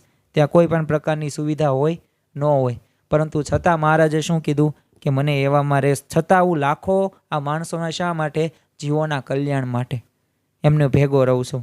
એકવાર તો કુંડળ ગામમાં શ્રીજી મહારાજને રાયબા કહે કે આપ હરિભક્ત માટે કષ્ટ વેઠો છો, પણ તમારું આ દેહ જોઈને મારી આંતરડી બળી જાય છે, કે મારું માનશો તમે મહારાજ? એટલે મહારાજે કીધું કે તમારું તો અમારે માનવું જ પડે ને. એટલે ત્યારે રાયબાએ શું કીધું કે તો પછી તમે અહીં રોકાવો, મારી પારઠ ભેંસનું છે ને દૂધ અને માખણ છે ને હું તમને રોજ જમાડું. આ તપ કરવાથી તમારા દેહમાં છે ને લોહી ઉડી ગયું છે, એ પાછું ભરાય અને શરીર છે ને જગારા મારે ને એવું કરી દઉં. એટલે મહારાજે કીધું ભલે તમે જેમ કહેશો તેમ કરશું. મહારાજ તો થોડા દિવસ રહીને છે ને ચાલી ગયા, નીકળ્યા. તો જો મહારાજને મળતું હતું છતાં ત્યાં રહ્યા નહીં. બાકી રાયબાએ કેવું કીધું કે હું તમને આ જે ભેંસ છે, જે પારઠ ભેંસનું દૂધ એ આપો અને તમને આમ જગારા મારે ને એવું તમારું શરીર કરી દો. પણ છતાં મહારાજ ત્યાં રહ્યા નહીં. એટલે જ કિશોરલાલ મશરૂવાળા નોંધે છે કે સહજાનંદ સ્વામી પોતે વારંવાર ફરતા રહી પોતાના શિષ્યોમાં સંબંધમાં નિરંતર આવ્યા કરતા. ઠરીને બેસવાનો એમનો સ્વભાવ જ ન હતો. અને અત્યારે આપણને સત્પુરુષના જીવનમાં પણ આ જોવા મળે છે. હવે ગુરુપદે આવ્યા ને એને 17 દિવસ બાદ જ તેમને તરત કીધું કે મને છે ને તમે એવા સેન્ટરની અંદર લઈ જાઓ કે જ્યાં કોઈ દિવસ સત્પુરુષ ગયા જ ન હોઈએ, અને ત્યાં કથા વાર્તા કરીને પધરામણીઓ કરીએ. અને પછી ત્યાં મહારાષ્ટ્રના આજુબાજુ ભરૂચ હતું, ત્યાં એમને લઈ ગયા એક ગામની અંદર. ત્યાં પણ એટલો બધો વરસાદ હતો, વ્યવસ્થા જ્યાં કરી હતી એ વરસાદના લીધે અસ્તવ્યસ્ત થઈ ગઈ. પછી મંદિરની અંદર કરવામાં આવી. 45 મિનિટ સુધી એમને પ્રવચન કર્યું, પણ છતાં એમના મુખ ઉપર આપણને જરા પણ અકળામણ દેખાય નહીં. શા માટે? એમના જીવનની અંદર ભીડો વેઠેલો છે. એમ શ્રીજી મહારાજે પણ આ બધી જગ્યાએ ગુજરાતની અંદર તેઓ ફર્યા, પણ કારણ શું હતું એનું? કે દરેક મુમુક્ષુ હોય ને, આ મુમુક્ષુનું કલ્યાણ થાય. શ્રીજી મહારાજ જ્યારે ભચાઉથી આધોઈ ગામે રાયધણજીને ત્યાં આવ્યા ને, ત્યારે જમીને ઢોલિયા ઉપર બિરાજ્યા હતા. એટલે મહારાજના ચરણમાં જે કરણીબાઈ હતા એને 16 ચિહ્નો જોયા. એટલે એના પર હાથ ફેરવ્યો, એનું કાંટા જોયા. એટલે કરણીબાઈએ કીધું, કેટલો ભીડો ભક્તો માટે બેઠો છો. પછી ચીપિયાથી છે ને ધીરે ધીરે કાઢ્યા તો એક કાંટો નહીં, પણ મહારાજના પગમાંથી 18 કાંટા નીકળ્યા. તો જો આપણને ખ્યાલ આવે છે કે મહારાજે ભક્તો માટે જે ભીડો વેઠવામાં એમને ક્યારેય શરીરના કષ્ટોની પરવા કરી નથી. એટલું જ નહીં, શારીરિક બીમારીને પણ ગણકારી એમને નથી. તો આ શારીરિક રીતે પણ તેઓ જો નકર આવે, ભગવાન પોતે છે તો એ કરી શકે, પણ છતાં એમને પીડા સહન કરી. શા માટે ભીડો સહન કર્યો? ભક્તોના માટે.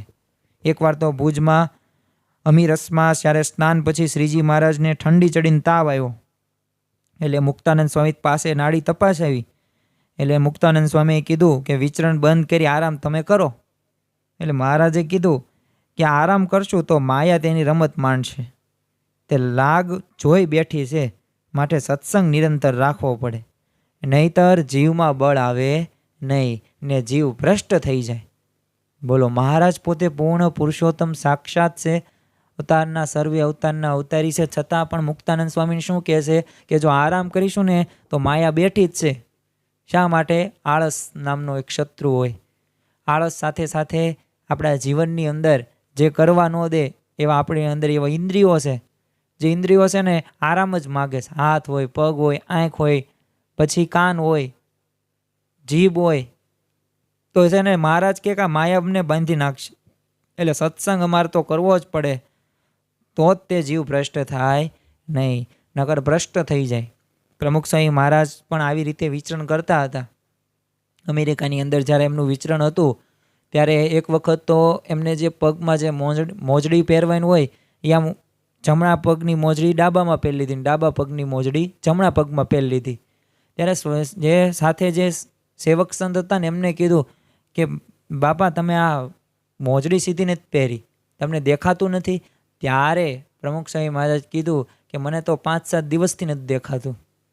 પછી તો એમની ટ્રીટમેન્ટ કરીને મોતિયો હતો ને પછી તો મોતિયાનું ઓપરેશન પણ કરાવવાનું થયું. તો જો આવી રીતે આપણા સત્પુરુષ રહ્યા ને એ ભીડો બેઠે છે, સતત નિરંતર તેઓ પધરામણી કરે, સત્સંગ સભાઓની અંદર લાભ આપે, સમયા ઉત્સવોની અંદર આયોજનની અંદર સંતોને પ્રવચન. તો આ બધાય સત્પુરુષનું એક કાર્ય. આપણે એમનું જોઈએ ને કાર્ય તો ખબર પડે કે આખો દિવસ કઈ રીતે પસાર કરતા હશે. શ્રીજી મહારાજને ગંભીર બીમારી ગ્રહણ કરેલી ત્યારે જ રોજકાના કાકાભાઈનો સંદેશો મોકલ્યો કે મારો અંતકાળ છે તો દર્શન દેવા પધારજો. હવે મહારાજ તો બીમાર હતા, પણ છતાં એ બીમારી ભૂલી ગયા અને ત્યાં જઈને રોજકા ગયા. તો વિચાર કરો મહારાજને એ ભક્તો પ્રત્યેનો પ્રેમ વાત્સલ્ય કેટલું હશે.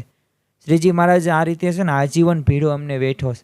એનો ઉલ્લેખ કરતા ઈશ્વર પેટલીકર નોંધે છે કે શ્રી સ્વામિનારાયણે લાગ લગાટ 30 વર્ષે એ કાળનો સર્વ ક્ષેત્રનો અંધકાર ઉલેચાય તેટલો ઉલેચીને પ્રકાશ પાથરવા સતત ગુજરાત, સૌરાષ્ટ્ર, કચ્છમાં એમને પરિભ્રમણ કર્યું રાખ્યું જ છે.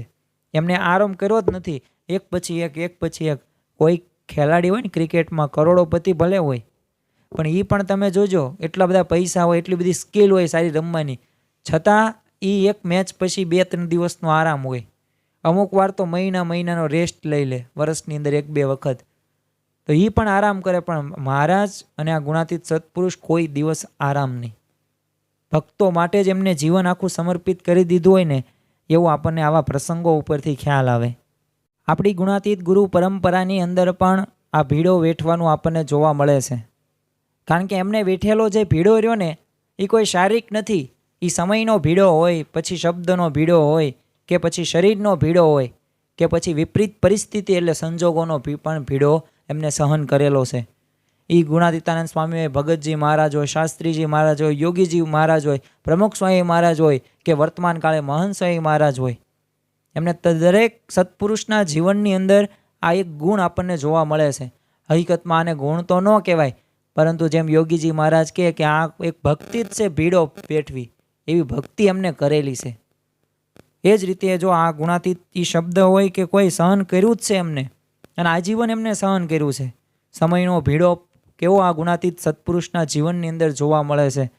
તો આપણે સૌ કોઈ જાણીએ છીએ કે જ્યારે પ્રમુખ સ્વામી મહારાજ કુર્દુવાડીમાં રાત્રે 3:30 વાગ્યે, વડોદરામાં રાત્રે 1:30 વાગ્યે એવી પધરામણી અમને કરેલી છે. હવે વડોદરાની અંદર તો ઘણી વખત 3:30 વાગ્યા હોય, 2:30 વાગ્યા હોય, આવી રીતે પ્રસંગો આપણને તેમના જીવન ચરિત્રની અંદર જોવા મળે છે. અમેરિકાના ફિલાડેલ્ફિયા શહેરની અંદર તે સાંજના 4 થી સવારના 4 વાગ્યા સુધી, વિચાર કરો, 12 કલાક સુધી સતત એમને લગાતાર પધરામણીઓ કરેલી છે. મહંત સ્વામી મહારાજ પણ તમે જુઓ, રોબિન્સપુર અક્ષરધામ હોય, પછી આબુધાબી હોય કે સુરત હોય કે ભરૂચ હોય કે બોચાસણ હોય કે સાળંગપુર હોય, દરેક જગ્યાએ તેમને વિચરણ અને પધરામણીઓ શરૂ રાખી છે. તારીખ 31/10/2006 રોજ જ્યારે લંડનની અંદર પ્રમુખ સ્વામી મહારાજ વિરાજમાન હતા અને બપોરનું ભોજન દરમિયાન લંડનના વિચરણની એક વિડીયો દેખાડવામાં આવેલી. એટલે 1974 થી 2004 સુધીના એ વિચરણની વિડીયોમાં જે મેન જે પસંદગીની જે ક્લિપો હોય ને, એ બધા ફોટા પાડવામાં આવેલા હતા. એટલે એ બતાવવાનું શરૂ હતું. એટલે 1977ના વિચરણનું વર્ષ આવતા સ્વામીશ્રી પોતે જ વર્ણન કરતા એમને કહી દીધું કે સવાર 5 વાગ્યે નીકળીને રાત્રે 12 વાગ્યે પાછા ઉતારે પહોંચીએ. સવારે પરવારીને પૂજા બીજા સ્થળે કરવાની, નાસ્તો કંઈક બીજે કરવાનો, પધરામણીઓ હોય, બપોર માંડ જમવા ભેગા થઈએ, અને આરામ તો પાછ ત્રીજી જગ્યાએ હોય, અને કલાક સૂતા ન હોય અને સૂતા હોય ને ત્યાં તો બીજી જગ્યાએ પધરામણી કરવા જવાનું. સભા બીજે ક્યાંક ગોઠવી હોય, રાતનું ભોજન પણ કંઈક બીજે હોય, અને રાત્રે 12 વાગ્યા સુધી વળી પાછી પધરામણીઓ તો હોય જ. તે સભા પૂરી થાય પછી તે પધરામણીઓ શરૂ જ. તે આવું વિચરણ ત્યારે થતું હતું. અને સ્વામીશ્રીએ વર્ષો સુધી આવો પાછો ભીડો વેઠ્યો છે. અને આ ભીડો વેઠ્યો છે ને એવા પ્રસંગો આપણને એમના જીવન ચરિત્રના 11 ભાગ તો લખાઈ ગયા. આ 11 ભાગો હજી તો બાકી છે, ભાગો લખાવાના પાછળના વર્ષોનું બધું. તો એ એમના જીવનની અંદર આપણને જોવા મળે. ઈસવીસન 1957માં જ્યારે યોગીજી મહારાજ સાવરકુંડલાથી સાંજે 4 વાગે નીકળી તેઓ સેંજણ ગામની અંદર પધાર્યા. હવે અહીંયા 15 પધરામણી કરી શેણાં થઈને ભમોદરા પહોંચ્યા. એટલે અહીંયા નગરયાત્રામાં તો લાભ આપીને રાત્રે 1 વાગ્યે હવે સાવરકુંડલા જવા નીકળ્યા. ત્યાં જ તે રસ્તામાં છે ને પિયાવા ગામે આ ભક્તો તો ઠંડીમાં ઠૂઠવાતા યોગીજી મહારાજને આમ પધરાવવા માટે રાહ જોઈને ઊભા હતા કે ક્યારે યોગીજી મહારાજ આવે, આપણે એમના દર્શન કરીએ અને પધરામણીઓ કરીએ. એટલે બાપા પધારે એટલે કહે, બાપા અમારા ગામમાં ન પધારો, તમે બીજો હોય તો મોડું થયું એમ કહી દે, શું કરે, આગળ નીકળી જાય.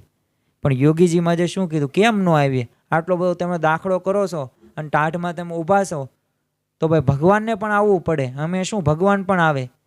અને આવું કહીને યોગીજી મહારાજ ગામમાં પધાર્યા અને 7 ઘરે પધરામણી કરીને રાત્રે 2:30 વાગ્યે સાવરકુંડલા પરત ફર્યા. જો સવારમાં જે જાગવાનો હોય તો સમય ફિક્સ જ હોય. આપણે જ કેવું કરીએ, કંઈક બહાર ગામ ગયા હોય, રાત્રે 12-1 વાગે આવ્યા હોય તો બીજા દિવસે આપણે આરામ કરી નાખીએ, બપોરે આરામ કરીએ, સવારમાં 8-9 વાગ્યે જાગીએ. જ્યારે આ સત્પુરુષના જીવનની અંદર જે નિત્યક્રમ જો આહનિક રહ્યો ને, એ આહનિક પ્રમાણે તેઓ ચાલે છે. અને એ શરીર પ્રમાણે તેઓ ગમે શરીર સાથ આપે કે ન આપે, પરંતુ ભગવાનનું બળ રાખીને તેઓ એ કાર્ય કરતા જોવા મળે છે. ઈસવીસન 1965માં તે યોગીજી મહારાજ ગઢડાથી જ્યારે રાજુલા જવા સાંજે નીકળ્યા. હવે રસ્તામાં છે ને ઢસા, લાઠી, લીલિયા, અમરેલી અને સાવરકુંડલા બધા ગામોની અંદર જાય, ત્યાં બધે લાભ આપે, પધરામણીઓ કરે અને સવારે 4 વાગ્યે રાજુલા પહોંચેલા. એકવાર તો ગુણાતીતાનંદ સ્વામી તે ગોંડલ સ્ટેટના મહેલમાં હવે પધરામણીએ ગયેલા. હવે અહીંથી પાછા વળતા છે ને માધવજીએ કીધું કે મારે ઘેર પણ આપને પધરાવવાની ઈચ્છા છે, પણ અત્યારે રાતના 10:30 વાગ્યા છે, માટે કાલે હું પધરામણી કરાવીશ. હવે આ સાંભળતા ગુણાતીતાનંદ સ્વામીએ શું કીધું, કાલ કોણે દીઠી છે, ચાલો અત્યારે જ જઈએ. હવે આપણે હોઈએ તો હાલો ને 2 મિનિટ કાલ કામ કરશું, 2 દિવસ પછી રાખો ને, ક્યાં ઉતાવળ છે. પરંતુ ગુણાતીતાનંદ સ્વામી આવા શબ્દો સાંભળ્યા. સામે હરિભક્તે કીધું કે અત્યારે 10:30 થઈ ગયા છે, કાલ વાત. પરંતુ ગુણાતીતાનંદ સ્વામીએ તો કીધું કે કાલ કોણે જોઈ છે. અને તેઓ ગુણાતીતાનંદ સ્વામી તેમની સાથે ઘરે ગયા, પધરામણી કરી અને 12 વાગે એ મંદિરે પહોંચ્યા અને એ જ રાત્રે એમને દેહ મૂકી દીધો. તો જો આ સત્પુરુષ જે ભગવાન તેમનામાં અખંડ વિરાજમાન છે, તેમનું રહેવાનું ધામ છે. અને જો આ પધરામણી પણ એટલે જ કરી હતી આપણને ખબર પડે કે અંત સમય સુધી પણ તેમને ભીડો વેઠેલો છે ભક્તો માટે. અને એટલે જ એમના શબ્દો હતા ને કે કાલ કોણે દીઠી છે. એટલે જ્યારે ભક્તિ છે ને, જ્યારે જે સમય છે ને એ વર્તમાન સમય આપણે કરી લેવી. ભવિષ્યનું જોવું નહીં. 50, 55, 60 વર્ષનો હું થઈશ અને ત્યારે ભજન ભક્તિ કરીશ, ત્યારે સંભળાશે પણ નહીં, ચલાશે પણ નહીં, ખવાશે પણ નહીં, પાચન પણ નહીં થાય, શરીર સાથ નહીં આપે. પરંતુ અત્યારે શરીર સાથ છે, ચડતું લોહી છે, ગમે તેવા અત્યારે રોગો ન આવે પણ પછી આવે. રોગમાં ભક્તિ બહુ ન થાય. તો અત્યારે શરીર નરવું છે તો નિરોગી છે તો આપણે ભગવાનનું ભજન કરી લઈએ અને આ દેહ કરીને આપણે એક અક્ષરધામની અંદર જઈ શકીએ એવો આપણે એક સંકલ્પ કરવાનો છે. કારણ કે સાચો આ મનુષ્ય દેહનો ફળ આ જ છે કે આપણું આત્યંતિક કલ્યાણ થાય. અને આત્યંતિક કલ્યાણ માટે જ સત્પુરુષ આ પૃથ્વી ઉપર વિરાજતા હોય છે. તો આપણે એમનો સમાગમ કરવાનો છે. અને 82 વર્ષે જીવનના એ છેલ્લા શ્વાસમાં સુધી સ્વામીશ્રીએ જો આવો ભીડો વેઠ્યો હતો અને સૌને રાજી કરવા માટે. અને આ તેઓ વેઠેલો આવો સમયના ભીડાને વાંચીને સાંભળીએ ને ત્યારે આપણને સહેજે પંક્તિ યાદ આવે કે ખપે નહીં આરામ અમોને, ખપે ન યશ કે નામ, ખપે નહીં વિરામ અમોને, સદા લગન લસંગ બસ કામ. એટલે કે અમને આરામ ન ખપે, અમારું યશ થાય કે ન થાય અમને ન ખપે, અમે વિરામ પણ ન લઈએ, અમે તો બસ કાયમ અમે કામ કરીએ ભગવાનનું, સંતનું, સત્પુરુષનું કાર્ય અમે કરતા રહીએ. તો આવો આપણે ભાવ રાખવાનો છે અને આવું સત્પુરુષના જીવનની અંદર આપણને જોવા મળ્યું છે. તો ખાસ એમને એમના શરીરનું પણ એ સમય પણ એમને જોયેલો નથી અને સતત એઓનો ભીડો વેઠતા જોવા મળે છે. આપણા સત્પુરુષના જીવનની અંદર કોઈક એક સમયનો ભીડો નહીં પણ સાથે સાથે શરીરનો પણ ભીડો એમને પુષ્કળ સહન કર્યો છે અને એમને વેઠ્યો છે. એકવાર તો ગુણાતીતાનંદ સ્વામી બરવાળા પધારેલા એટલે અહીં તો રવજી સુથારે એમની બીમારીની દવા આપેલી એટલે એનાથી દિવસની અંદર છે ને 18 વખત એમને રેજ થતો. આવી પરિસ્થિતિમાં પણ સ્વામીશ્રીએ છે ને વિચરણ શરૂ રાખ્યું. આપણા જીવનની અંદર આ જ્યારે પ્રસંગ આપણે બને ને ત્યારે આપણને ખબર પડે કે દિવસની અંદર તમારે 15, 1, 2, 3 વખત પણ એવી રીતે રેચ લાગે તો કેવું શરીર એક શક્તિ જ વહી જાય. પરંતુ છતાં પણ એવી પરિસ્થિતિની અંદર ગુણાતીતાનંદ સ્વામીએ વિચરણ શરૂ રાખેલું. હવે બરવાળાના ભક્તોએ તો આ જોયેલું. ગુણાતીતાનંદ સ્વામીને કીધું, વિનંતી કરી કે સ્વામી આપને આટલું બધું કષ્ટ પડે છે એટલે અહીં તેમ રોકાઈ જાઓ ને આરામ કરો, સાજા થાવ ને પછી વિચરણ કરવા આવજો અને પછી તમે અમારા ઘરે પધરામણી કરજો. ત્યારે ગુણાતીતાનંદ સ્વામીએ કહ્યું કે મહારાજ એક બરવાળાનું જ કલ્યાણ જો કરવાનું સોંપી ગયા હોત ને તો અમે અહીંયા રોકાઈ જાત અને આરામય કરે અને પછી પધરામણી કરે. પણ અમારે તો આખા બ્રહ્માંડનું કલ્યાણ કરવાનું અમને સોંપ્યું છે એટલે એક ઠેકાણું રોકાવું નહીં પોસાય એમ નથી. અને આવું કહીને ગુણાતીતાનંદ સ્વામીએ વિચરણ તો શરૂ જ રાખ્યું.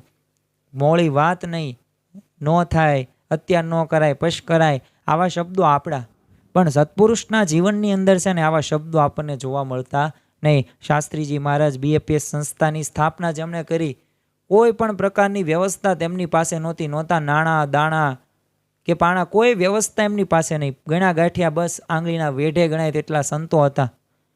પણ એમને નક્કી હતું કે મારે અક્ષર પુરુષોત્તમ સિદ્ધાંત મારે જગ જાહેર કરવો છે અને સાચું જ્ઞાન દેવું છે. તો જો શાસ્ત્રીજી મહારાજે પણ 86 વર્ષ સુધી એમને અવિરત શારીરિક ભીડો એમને વેઠીને સેવા કરેલી છે. એકવાર તો મુંબઈના ભગવાનદાસ શેઠે શાસ્ત્રીજી મહારાજને મુંબઈ પધારવા માટે પત્ર લખ્યો કે શાસ્ત્રીજીમાં તમે મુંબઈની અંદર આવો. એટલે એના ઉત્તરની અંદર શાસ્ત્રીજી મહારાજે કીધું કે આ વખતે મુંબઈના હરિભક્તોનો પ્રેમ ને ભાવ ઘણો છે પણ હું દિલગીર છું, કારણ હજી એક પગે તો 12 આની વાહ છે અને બીજા પગે જમીન પર પગ મૂકાતો નથી. હવે જો શાસ્ત્રીજી મહારાજ એમના શરીરની સ્થિતિ લખે છે. બીજી આગળ શું લખે છે કે ઝાંઝરું તથા લઘુને ખાડે ફણાભર બેસાતું નથી. છતાં અમે મંગળવારે છે ને મેલમાં નીકળીને શાંતિ હશે તો અમે અમદાવાદ ઉતરીશું, નહીં તો આણંદ ઉતરીશું. તો જો આવી અસહ્ય શારીરિક પીડામાં પણ શાસ્ત્રીજી મહારાજ મુંબઈ ન જ જઈ શક્યા પણ ખાટલે પડીને આરામ પણ નક્કી નથી કર્યો. અને એટલે અમદાવાદને આણંદનું વિચરણ એમને શરૂ રાખ્યું. તો ભલે ન્યા ન જવાયું પણ છતાં એમને અમદાવાદ અને આણંદનું વિચરણ તો શરૂ જ રાખ્યું. તો જો એમને શરીર પણ એમને જોયું નથી. એકવાર તો તેઓએ વૃદ્ધ ઉંમરે શારીરિક પીડાઓ સાથે પણ સતત વિચરતા જોઈને એક હરિભક્તે કીધું કે સ્વામી હવે આ તમે આરામ કરો અને બધાને લાભ આપો. એવી રીતે આવી રીતના વિચરણથી નહીં, પધરામણીથી નહીં, કથા વાર્તા કરો ને એવી રીતે. એટલે ત્યારે શાસ્ત્રીજી માજે કીધેલું કે ખાટલે પડીશું ને ત્યારે વિચરણ બંધ થશે. ત્યાં સુધી આ વિચરણ બંધ નહીં થાય. અક્ષર પુરુષોત્તમનું જ્ઞાન ત્યાં સુધી તો આવી રીતે શરૂ જ રહેશે અવિરતપણે. અને ઈસવીસન 1958 યોગીજી મહારાજે એ કંથરિયા મુકામે તે સવારે 3 વાગ્યે યુવકોને વાત કરતા કહેલું કે 17 રોગ છે એ દાબીને અમે વર્તીએ છીએ ત્યારે પધરામણી થાય છે. પગના તો કૂચા થઈ જાય. જો આ સત્પુરુષ બોલે છે, આ કોઈને સારું લગાડવા કે કોઈ ભક્તનો ભાવ પૂરો કરવા નથી બોલતા, પણ એમને એ અનુભવ્યું છે શરીરની પીડા, પણ છતું એમને ગણકારી નથી. પ્રમુખ સ્વામી મહારાજ હોય, મહંત સ્વામી મહારાજ હોય, ગમે તેવી પરિસ્થિતિની અંદર પણ તેઓ બોલતા નથી. એક પણ શબ્દ તેમના મુખથી આપણે સાંભળીએ નહીં મને આવું થાય છે. પણ આ તો યુવકોને મહિમા સમજે ને એટલે એમને અમુક વાર નિખાલસપણે આવા સત્પુરુષ આપણને વાક્યો કહે છે. યોગીજી મહારાજ એક પત્રની અંદર શાસ્ત્રીજી મહારાજને જણાવે છે કે હરસની વ્યાધિથી ફરાતું નથી અને હરસની દવા કરવાનો વખત આવ્યો જ નથી. મારે હવે આજથી વહેલા છે ને 3:30 વાગ્યે ઉઠીને થાળ કરવાનો છે અને ધનુર્માસ શરૂ થઈ ગયો એટલે એવું બીમારી છે, દવા કરાવવાનો તે સમય અમને આવતો નથી અને પાછું ઉપરથી સેવાનો બોજ વધી જાય. તો યોગીજી મહારાજ આવી ત્રેવડી ભીંસ વચ્ચે પણ તેઓ પાછા હટ્યા નથી. પણ 3:30 વાગ્યે જાગે, થાળ કરે અને જે નિત્યક્રમ આહનિક હોય ને એ બધા આહનિકો નિયમ ધર્મ વ્યવસ્થિત રીતે પાર પાડે. પ્રમુખ સ્વામી મહારાજે પણ બેઠેલા એ શારીરિક પીડાની દાસ્તાનો પણ હૈયું વલોવી નાખે ને એવી છે.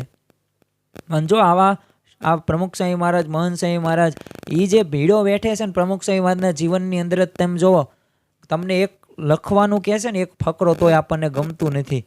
એમને 7.5 લાખ પત્રો લખ્યા છે.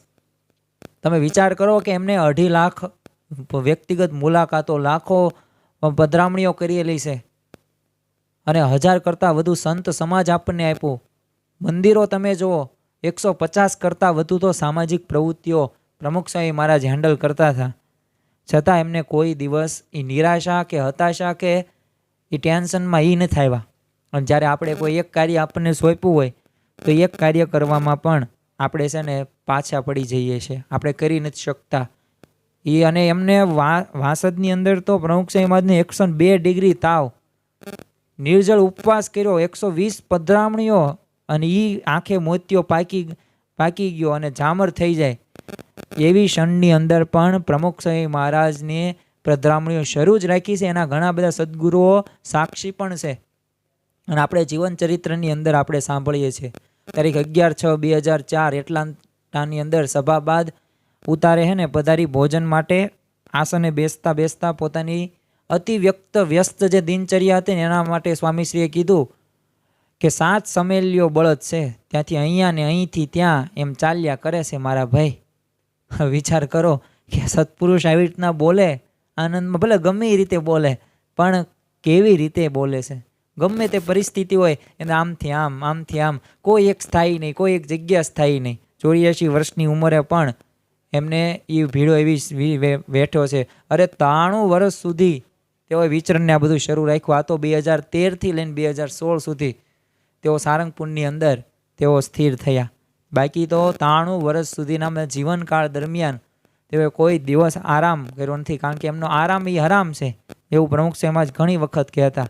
અને આની ઝાંખી આપણે અનુભવી પણ હશે રૂબરૂ મુલાકાત દ્વારા અને આમના જીવન ચરિત્રો આપણે વાંચીને. તારીખ 19/2/2002 રોજ જ્યારે ઓકલેન્ડની અંદર બપોરે ભોજન વખતે હર્ષદભાઈ રાણાએ કીધું પ્રમુખ સ્વામી મહારાજને કે આપની જોડે વિચરણમાં અમારે 1 મહિનો ને 2 દિવસ થયા, આટલું ફર્યા ને એમાં અમે થાકી ગયા, તમારે 365 દિવસ ફરવાનું હોય. એટલે ચિત્તરંજનભાઈ હતા ને એને શું કીધું કે રવિવારે અમારે છે ને રજા, પણ તમારે તો પેનલ્ટી જેવું. એટલે હર્ષદભાઈ રાણાએ કીધું કે સવારથી સાંજ સુધી આમ કામમાં જ વ્યસ્ત હો છો, આમાં કોને આરામ કહેવો. એ જ પ્રશ્ન છે. અને ત્યારે સ્વામીશ્રી આ સાંભળીને સહજતાથી શું કહ્યું કે હરિભક્તોને મળવું ને એ જ આરામ. ભજન કથા વાર્તા થાય ને એ જ આરામ. તો વિચાર કરો, ભીડાને પણ ભક્તિ આ યોગીજી મહારાજ બોલ્યા ને એમના પગલે પગલે એ પ્રમુખ સાંઈ મહારાજને હાલ વર્તમાન કાળે મહંત સ્વામી મહારાજ ચાલી રહ્યા છે. અને એ પ્રસંગો ઉપરથી આપણને ખ્યાલ આવે. તારીખ 1/4/2006 રોજ જ્યારે સારંગપુરમાં પીસી સ્વામીએ કીધું કે દક્ષિણ ગુજરાતમાં આવો ને ત્યારે 2-3 દિવસ સાપુતારામાં પણ રાખો જેથી આરામ થઈ જાય ને. ત્યારે પ્રમુખ સાંઈ મહારાજે કીધું પીસી સ્વામીને કે આરામ તો હરામ થઈ ગયો છે. આરામ થાય એવો છે જ ક્યાં, ને આરામની જરૂર પણ નથી. અને જો આ સ્વામીશ્રીની એક જીવન ભાવના આપણને વ્યક્ત થતી અહીંયા જોવા મળે છે. એકવાર તો સ્વામીશ્રી કરચલિયા મુકામે પધારેલા, એટલે અહીં છે ને સ્વામીશ્રીની એક મૂર્તિમાંથી જળ ઝરતું હતું. અને આ મૂર્તિના દર્શન કરવા માટે છે ને સેંકડો લોકો અહીંયા દર્શનાર્થે પધારતા. સ્વામીશ્રી ત્યાં પધાર્યા એટલે સોએ મૂર્તિ બતાવતા કીધું કે બાપા આપની આ મૂર્તિમાંથી છે ને પાણી નીકળતું હતું અને કેટલાય લોકો એના દર્શન માટે આવતા. હવે આ પ્રમુખ સાંઈ મહારાજે સાંભળ્યું અને એ હરિભક્તને પ્રમુખ સાંઈ મહારાજે કીધું અને સ્વામીશ્રીએ તો આમ એક્શન જ કરી. આમ કપાળ ઉપર જમણો હાથની આમ પહેલી આંગળી ફેરવી અને પરસેવો કાઢી આમ નીતરતા કીધું કે છે ને આ પાણી રહ્યું ને આ કામ આવશે પરસેવાનું, આ પહેલું પાણી કામ નહીં આવે. તો જો ભાવના તો જુઓ. બાકી એક ચમત્કાર જ હતો પણ છતાં પણ એ ચમત્કાર ઉપર પણ એમને એ સંકેલી લીધું બધું અને કીધું કે આ પરસેવ મહેનત રહે ને આ મહેનત કામમાં આવશે. તો સ્વામીશ્રીએ જો અપાર શારીરિક ભીડો વેઠી પરસેવાના પાણીથી આ સત્સંગનો બગીચો ખીલવ્યો છે. અને અત્યારે આપણે દેશ વિદેશની અંદર અક્ષરધામો જોઈએ છે, મંદિરો જોઈએ છે, એ એમનામ નથી પણ એમને ભીડો વેઠેલો છે. સત્પુરુષના જીવનની અંદર એક અભિન્ન અંગ તરીકે આ ભીડો છે. રેનવાર નામે ચિત્રકાર થઈ ગયો. હવે એના હાથે છે ને કંપવા થયેલો એટલે પીછી પકડે ને તોય છરી ભોંકાતી હોય ને એવી વેદના થતી. એમ છતાં એ ચિત્રો દોરવાનું કામ ચાલુ રાખેલું. એટલે એના મિત્ર આ જોઈને એને કીધું કે તને આટલી બધી તકલીફ છે છતાંય તું શા માટે ચિત્રો દોર્યા કરેશ? શાંતિથી એક જગ્યાએ બેસને, તારે ક્યાં પૈસાની ઉપાધિ છે અને આટલા બધા ચિત્રો તે બનાવી નાખ્યા છે, આખું જીવન તારું પસાર થઈ જશે. ત્યારે રેનવારે કહેલું કે મારી આ વેદના તો વહી જશે પણ સૌંદર્ય તો શાશ્વત રહેશે. તો જો એમ આપણી પરંપરાએ છે ને શારીરિક વેદનાઓને વસૂરી નાખીને આપણને એ સત્સંગના સૌંદર્યનું પાન કરાવ્યું છે. અને એના લીધે અત્યારે આટલા બધા લાખો મુમુક્ષુઓ જે હરિભક્તો છે ને એ સત્સંગના માર્ગે વળ્યા છે એટલા નહીં, એવા જે નીતિ નિયમો છે મહારાજે જે બનાવેલા છે, જે સત્પુરુષ આપણને આજ્ઞા કરે છે એ આજ્ઞા પ્રમાણે બધાય કરી રહ્યા છે. આપણા સત્પુરુષના જીવનની અંદર સમયનો તો ભીડો, શરીરનો પણ ભીડો જોવા મળે છે, પણ સાથે સાથે ગમે તેવા સંજોગો ન હોય, આ સંજોગોની અંદર પણ ભીડો પડતો હોય છતાં પણ તેઓ સહન કરે છે. એ આપણા મોક્ષ માટે, આપણા આત્યંતિક કલ્યાણ માટે. તો સંજોગો પણ ભીડો કેવો કે સત્સંગની અંદર જો સેવામાં આપણી ગુણાતીત જે ગુરુ પરંપરા રહે એ કપરા સંજોગોને પણ એ તાબે થઈ નથી. ગમે તેવા વિષમ સંજોગો આવે પણ છતાં એમને અવિરતપણે એ સેવા કાર્ય શરૂ રાખ્યું હોય.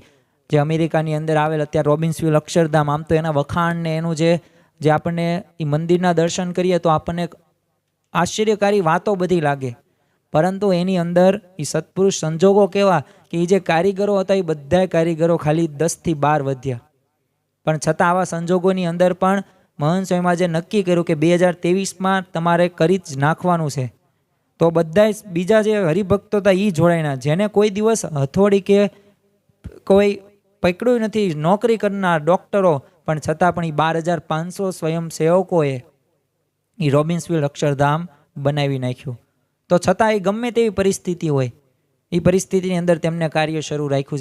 ઈસવીસન 1960માં જ્યારે યોગીજી મહારાજ અમદાવાદમાં હતા એટલે આ રોકાણ દરમિયાન છે ને પ્રબોધિની એકાદશી હતી અને આ દિવસે યોગીજી મહારાજને નિર્જળા ઉપવાસ, એટલે સવારે 9:30 થી સાંજે 6 વાગ્યા સુધી હવે ઉપવાસ અને સામે પક્ષે એમને પધરાવણીઓ પણ શરૂ રાખી. મંદિરે આવ્યા ને એટલે 12 વાગ્યા સુધી તો સમય એની સભામાં બિરાજ્યા.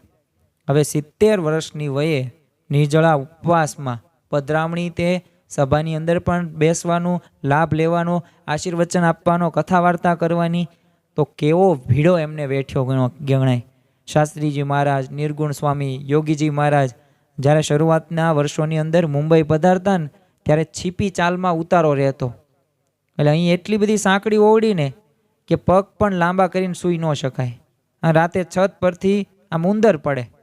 પણ છતાં આવી પરિસ્થિતિની અંદર શાસ્ત્રીજી મહારાજ હોય કે નિર્ગુણ સ્વામી હોય કે યોગીજી મહારાજ હોય, કોઈ દિવસ એમને ફરિયાદ કરેલી નહીં. પ્રમુખ સ્વામી મહારાજે પણ ટાટ હોય કે તડકો હોય કે વરસાદ હોય, ગમે તેવી પરિસ્થિતિ હોય, જોયા વિના વિચરણ એમને શરૂ રાખ્યું. ઉનાળાના સમયમાં પણ ભાલ પ્રદેશમાં, ભાલ પ્રદેશ એટલે કે સાવ કાંઈ એમાં કંઈ હોય જ નહીં કોઈ પ્રકારની તમને ત્યાં વનસ્પતિઓ, કારણ કે વરસાદ એક જ હોય, વરસાદમાં સિઝને થાય, ઉનાળાની અંદર તો કંઈ પાક ન લેવાય.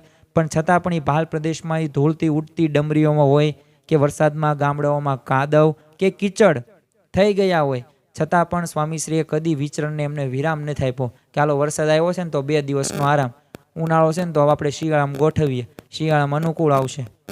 આવું કોઈ દિવસ એમને જોયેલું નથી. તો એમને સંજોગો જોયા નથી. સાથે સાથે શબ્દનો પણ ભીડો એમને કરેલો. જો શબ્દો રહ્યા ને એ પણ વ્યક્તિને નિરાશ કરે છે, હતાશા તરફ પ્રેરે છે. શરીર, સમય હોય કે સંજોગો હોય એ આપણે થોડોક હજી સહન કરી શકીએ, પણ જે શબ્દ રહ્યા ને એ જે અપમાનના ભીડા વેઠવાની બહુ કઠિન છે. પરંતુ ભગતજી મહારાજે આ ભીડો સહન કરીને એ અક્ષર પુરુષોત્તમ સિદ્ધાંત જે ઉપાસના છે એનું પ્રવર્તનનું કાર્ય એમને કરેલું. તેઓએ લોકો કુત્સિત શબ્દોથી નિંદતા, તેઓને ઝેર આપવામાં આવ્યું, વિમુખ કરવામાં આવ્યા, છતાં એ પાછા ન પડ્યા. ગુણાતીતાનંદ સ્વામીનું તો ભર સભાની અંદર અપમાન કરવામાં આવ્યું, છતાં તેઓએ પોતાનું કાર્ય છે ને બરાબર બજાવ્યું કે નહીં, મારું કાર્ય શું છે, અક્ષર પુરુષોત્તમ જે સિદ્ધાંત છે આ સિદ્ધાંત ઉપાસનાને પ્રવર્તન. શાસ્ત્રીજી મહારાજના જીવનની અંદર આ જ નિષ્ઠા તેમને ચૂલાની અંદર નાખવાનો પ્રયત્ન કર્યો. એ સભાઓની અંદર એ બેઠા હોય, હવે કથા વાર્તા કરતા હોય, જ્ઞાન આપતા હોય, ચોરી કરવાની કોઈ દિવસ વાત ન, કોઈ સત્પુરુષ કે આવી રીતના વાત ન કરે, બધું ધાર્મિક જ વાતો હોય. પણ છતાં પણ એ વિરોધીઓ દ્વારા એ માટલા ફોડવામાં આવે, પછી અમુક વાર તો ચૂલાની અંદર એ મરચું નાખવામાં આવે, જેથી એનાથી કોઈ સભા હે ને બધી વહી જાય, કોઈ હરિભક્તો સાંભળે નહીં. પણ છતાં પણ આવું કાર્યમાં પણ એમની ફરજ એવો ચૂક્યા નથી ક્યારેય. તો આપણા જો આદર્શ સમાના સત્પુરુષોની અંદર જોઈએ ને તો અપાર ભીડો વેઠી એ સત્સંગની આપણને આ ફૂલવાડી ખીલવી છે. અને આપણે જે અત્યારે તૈયાર ભાણું, જે મોહનસિંહ મહારાજ કહે છે ને કે બધું તૈયાર, આપણે હવે ખાલી જમવાની પ્રાપ્તિ થઈ ગઈ છે, બધું આપણું કમ્પ્લીટ છે. હવે આપણે છે ને પ્રતીતિમાં ફેરવવાની છે. જેટલી પ્રતીતિમાં ફેરવશું ને એટલા આપણે વધુ સુખી થશું. તો આ જરૂરી છે ભીડો જીવનની અંદર, સત્પુરુષના જીવનની અંદરથી આપણે પ્રેરણા લેવી, જેથી આપણે આગળ વધી શકીએ. હવે આ ગુરુ ઋણ અદા કરવા માટે આપણે પણ ભીડો વેઠવો પડશે, અને આપણે વેઠવો જ પડશે, કારણ કે આપણે એમના આશ્રિતો છીએ. આપણા સ્વભાવો પ્રકૃતિ દૂર કરવા માટે એવા સંજોગો આવવાના છે. એ સમય હોય, શરીર હોય કે પછી શબ્દો પણ હોઈ શકે. તો એ શબ્દો કે સમય કે શરીરમાં આપણી સ્થિરતા એટલી જળવાવી જોઈએ, આપણો ભીડો આપણે સહન કરવાનો જોઈએ. કોઈકે લખ્યું છે ને કે બીજને કદીએ ન વાંચવું, ઝીલવાને સ્મિત સૂર્ય રશ્મિનું, ફૂલનું પ્રગટાવવા સ્મિત, બીજને અંધ ભૂગર્ભમાં જવું. જેમ બીજ રૂ ને એ ભૂગર્ભના અંધારામાં જઈ રહીને ફૂલને મોહરાવે છે, એમાં ગુણાતીત સંત પરંપરા રહીને એ ભીડો વેઠીને આપણને એ સુખની સેજ કરી આપીશ. ત્યારે આપણી પણ એક ફરજ બને છે કે એ જે માર્ગે ચાલ્યા છે એમને જેવો ભીડો સહન કર્યો છે એવો જ આપણે કંઈ ભીડો અત્યારે વેઠવાનો નથી. અત્યારે તો સુવિધા કેટલી બધી થઈ ગઈ છે. તો આપણે પણ સત્સંગની અંદર યત્કિંચિત જે ભીડો હોય ને એ વેઠીને આપણે સંસ્થાની સેવા કરવાની છે. મહાન વૈજ્ઞાનિક આઈન્સ્ટાઈન કહેતા કે હું મારા મનને રોજ 100 વાર યાદ દેવડાવું કે મારું આંતરિક અને બાહ્ય જીવન આજે હયાત નથી અને હયાત છે એવા અનેક લોકોના પરિશ્રમને આભારી છે. તો મારે પણ એ જ રીતે જીવવું જોઈએ કે મેં જે મેળવ્યું છે અને મેળવી રહ્યો છું તેનું તે પ્રમાણે ઋણ ચૂકવી શકું. તો આપણને જે મળ્યું છે એ કોઈકના આભારી છીએ. આપણને પણ આ દેહ સારો મળ્યો છે, 84 લાખ યોની બાદ આપણને આ મનુષ્ય દેહ મળ્યો છે. એમાંય જો આપણે આ સ્વભાવોમાં, ઇન્દ્રિયોમાં, પ્રકૃતિઓની અંદર આપણે માયાની અંદર ફસાઈએ તો જે કરવાનું છે ને એ થશે નહીં, પણ બીજું થશે. આપણે આપણા ગુરુઓએ જે આપ્યું છે ને એનું આપણે ઋણ ચૂકવાય એ રીતે જીવન જીવવાનું છે. ભલે રાજમાર્ગ ન બની શકીએ પણ પગદંડી તો જરૂર બની શકાય. ભલે લીલુંછમ વૃક્ષ ન આપણે બની શકીએ, પણ એનું તણું તો જરૂર થઈ શકાય. ભલે આપણે મહાનદી જેમ ધસમસતો વહી ન શકીએ, પણ એક નાનકડું અમથું ઝરણું તો બની શકીએ ને. એમ ભલે આપણે ગુણાતીત સંત પરંપરાએ જેવો ભીડો વેઠો છે એવો આપણે વેઠી ન શકીએ, પણ થોડુંક તો કાર્ય કરી જ શકીએ ને.